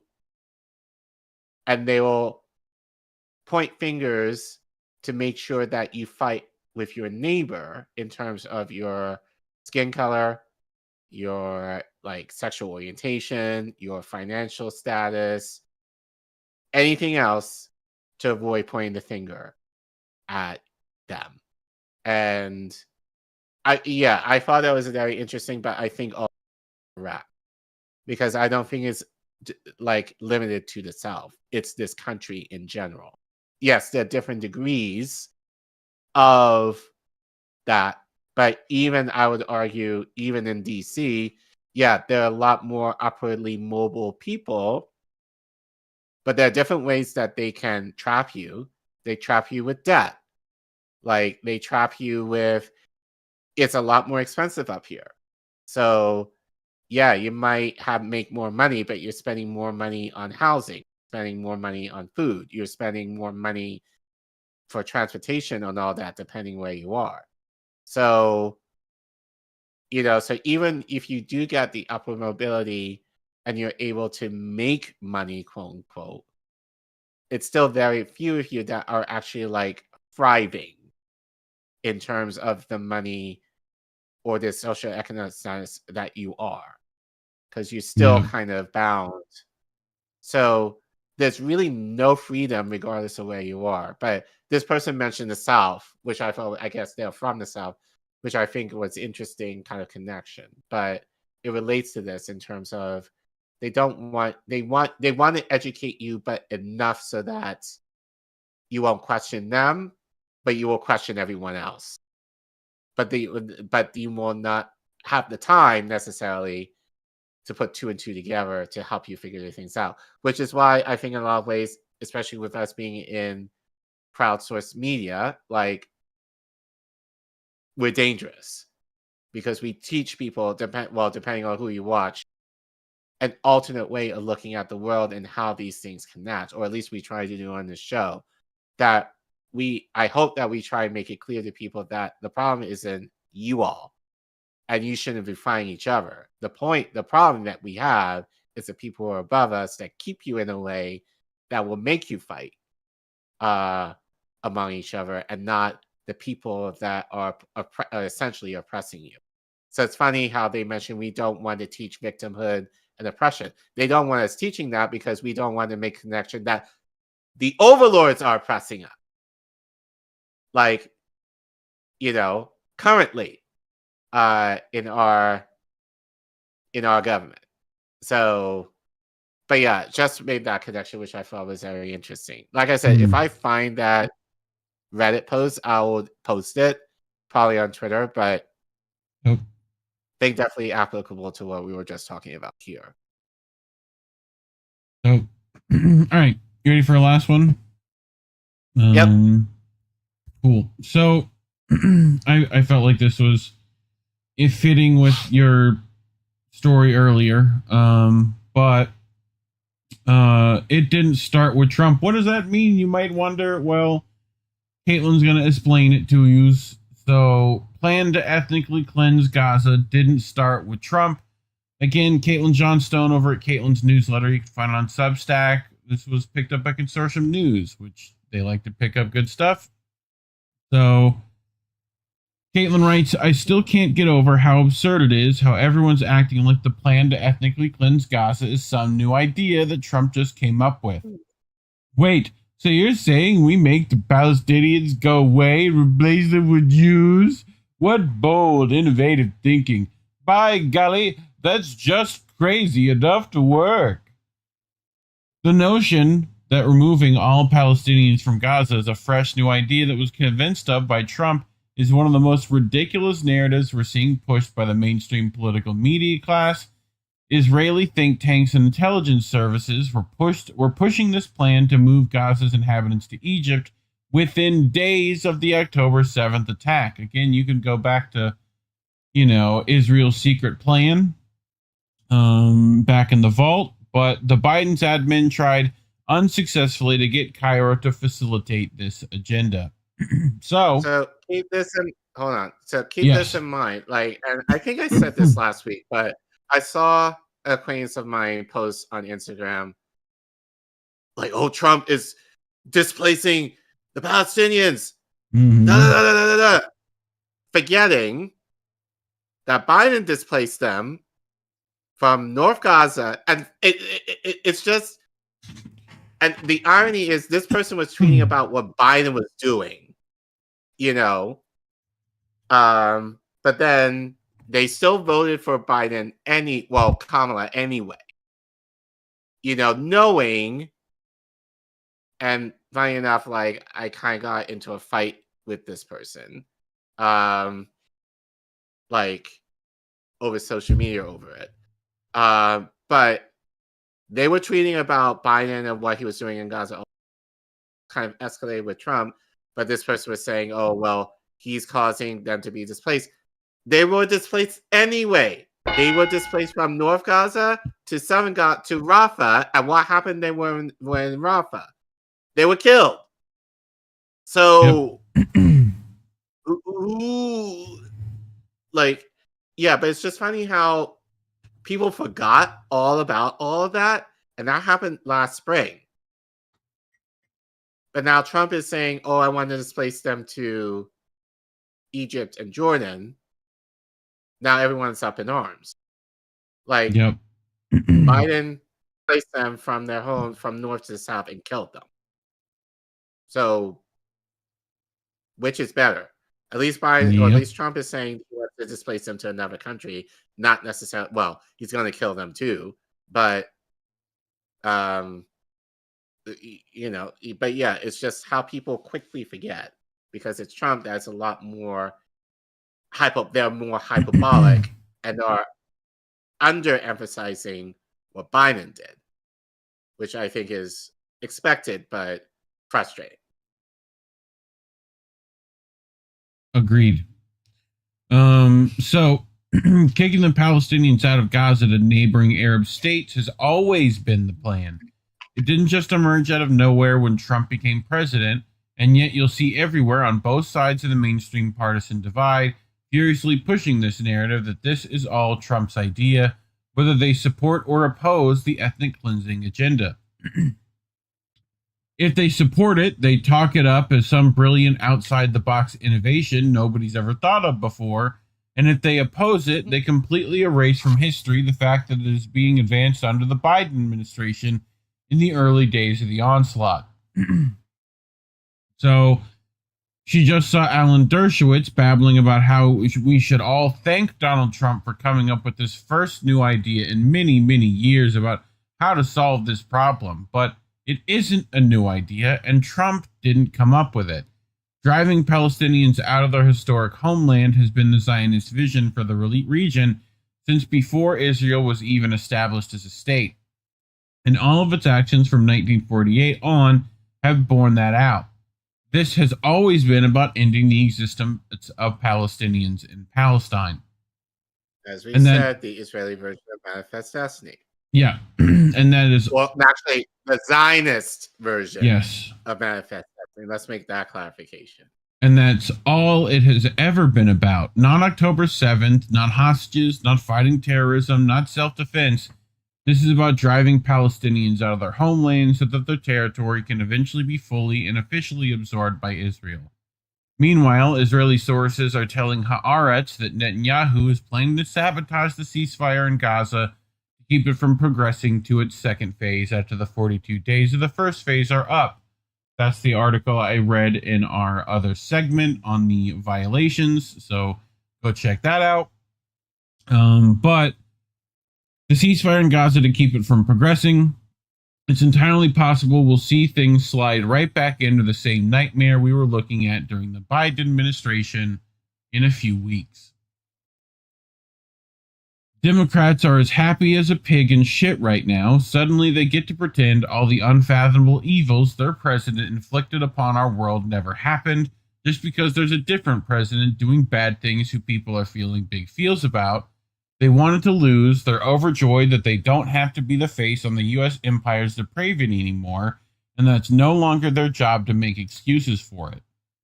They're getting everything they want out of the present arrangement because liberals don't actually care about fixing problems and making the world a better place. They only care about feeling good about themselves. Their politics is never... Go ahead. Or just tweaking around the edges and calling it progress. Yeah. Their politics is never actually about anything other than their feelings, and Biden was making their feelings feel bad. Trump let them feel smug and vindicated and correct. He also lets them feel outraged and indignant, and they enjoy that too. But it's all bullshit. No matter what Trump says or does, or how he and his goons make people's feelings feel, it will still be a historical fact that Biden and his handlers spent 15 months facilitating a campaign of extermination and demolition in Gaza, which could not have happened without U.S. backing. It will still be a historical fact that Biden and his handlers pushed Ukraine into an unwinnable war that the U.S. and its allies knowingly provoked in order to advance geostrategic grand chessboard agendas, sabotaging potential peace negotiations and threatening the world with nuclear annihilation along the way. It will still be a historical... Yes. It's also a historical fact that Biden had financial ties to Ukraine via his son, Hunter. Yep. So it'll be fact... Which was the reason why he was pardoned. Right. Yep. So in case Republicans try to get after him, then he would have to go through all of that. Correct. So it's historical fact that Biden kept in place many of the ugly policies put in place during the first Trump administration and actively expanded and added to them. It's important to point this out because Democrats are posturing as opponents of tyranny abuse right now, and they aren't. They are allies of tyranny and abuse who LARP as righteous defenders of truth and justice whenever the other tyrannical and abusive party happens to be in power. Their behavior during the Trump admin shows you how they wish to be perceived, but their behavior during the Biden admin showed you who they really are. So I also wanted to add, this goes both ways, you know? Right now, there's a concerted effort to me by people that you've been Pavlov to hate right now to also call out things that are worthy of being called out. So, you know, it's why you see people like Tulsi and RFK, even though they're perfectly controlled just like everyone else, you know, suddenly they're pushed as outsiders, you know? So, because we can get Elizabeth Warren and Bolton and Bernie Sanders to yell at them, you know, from a shit liberal position. Plenty of that right now. So, and it trickles all the way down to the media and all that stuff. It's happening all the way down the ladder. So, keep your eye out for that. But closing thoughts. I mean, this is the thing, and that just frustrates me. But I see, like, just to add to my list of examples before we get to that, the Democracy Now talking about the PayPal mafia, even though we've been talking about that for months and months and months and years now, right? Like, you know, very similar stuff, you know. So, but anyway, continue. Yeah, it just reminds me of the frustration that I feel, like, you know, that people are acting brand new to what Trump's been doing when, you know, Biden was doing it. You can argue probably worse, but the response was more tepid or non-existent when Biden was doing it. And we have been calling this out, but people wanted us to shut up. Now that Trump is in power, it's okay to call this. Well, it's also, and it's like the people who are like, oh, well, Trump and Elon are going to fix everything. It's like, did you not pay attention before? Like, right. It's the same. Everything's same. No difference has been made. There's no worse, better. They're all assholes shoving their boot up your ass the entire time. Like, pay attention. Wild how this works, I know. But, yeah, I mean, both of them only care about how they're perceived. So, that's we assume they're lying to us from now on. Glad we learned this lesson. Okay. You know, let's, anything else you wanted to add? Nah, I'm good. Well, scan that QR code on your screen or go to code-v.com/indienewsnetwork if you want to leave a couple bucks in the hat. But we get it. Times are tight. Just help with the engagement. Like and subscribe. Share this video. Leave a comment. Let us know what you think. Get this to your friends. Let us know what they think. But, you know, otherwise, thanks for watching. So, we did it. We made it. Just in time. Week in the books, even though, not to say we didn't want to do it, but we struggled. It was rough yesterday. I was like, oh, what do we do? Oh, God. But anyway, now I get to edit this and send it out to you lovely people. So, but yeah. Well, do we know what's happening next week? I don't think there shouldn't be any changes. Nope. So Monday through Thursday at 10 a.m. Eastern, all times are Eastern, AM wake up, simulcast on X only. Yeah. So tomorrow night, not sure if Himbo is streaming, but he might. If he does, you'll know on Twitter at GetAnyNews. Also, if he does, Misty gonna be on Connecting the Dots with Dr. Wilmer Lee on tomorrow. Go check out Misty over there. Good question. I'll find that out. Okay. Friday Independent Review on X only at 10. Angel in the afternoon at 7 in the evening, followed by American Edition Clip Show at 10:30. Saturday, nothing. That's old.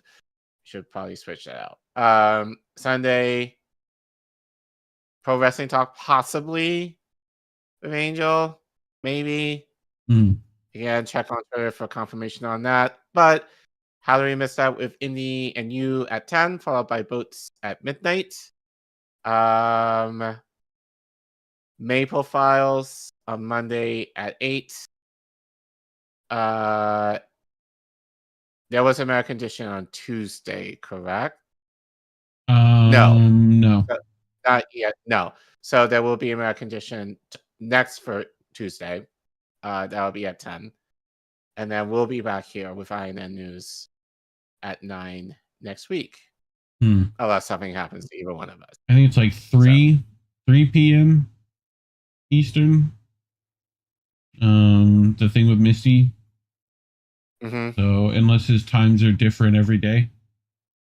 But anyway. What else? Anything else we missed? Same bad time? Same bad channel? Cool. Yes. Well, as they say every week here on this show, labels are bad. Stay independent. Good night, fam. Have a good week, everyone. We want to talk right down to earth in a language that everybody here can easily understand.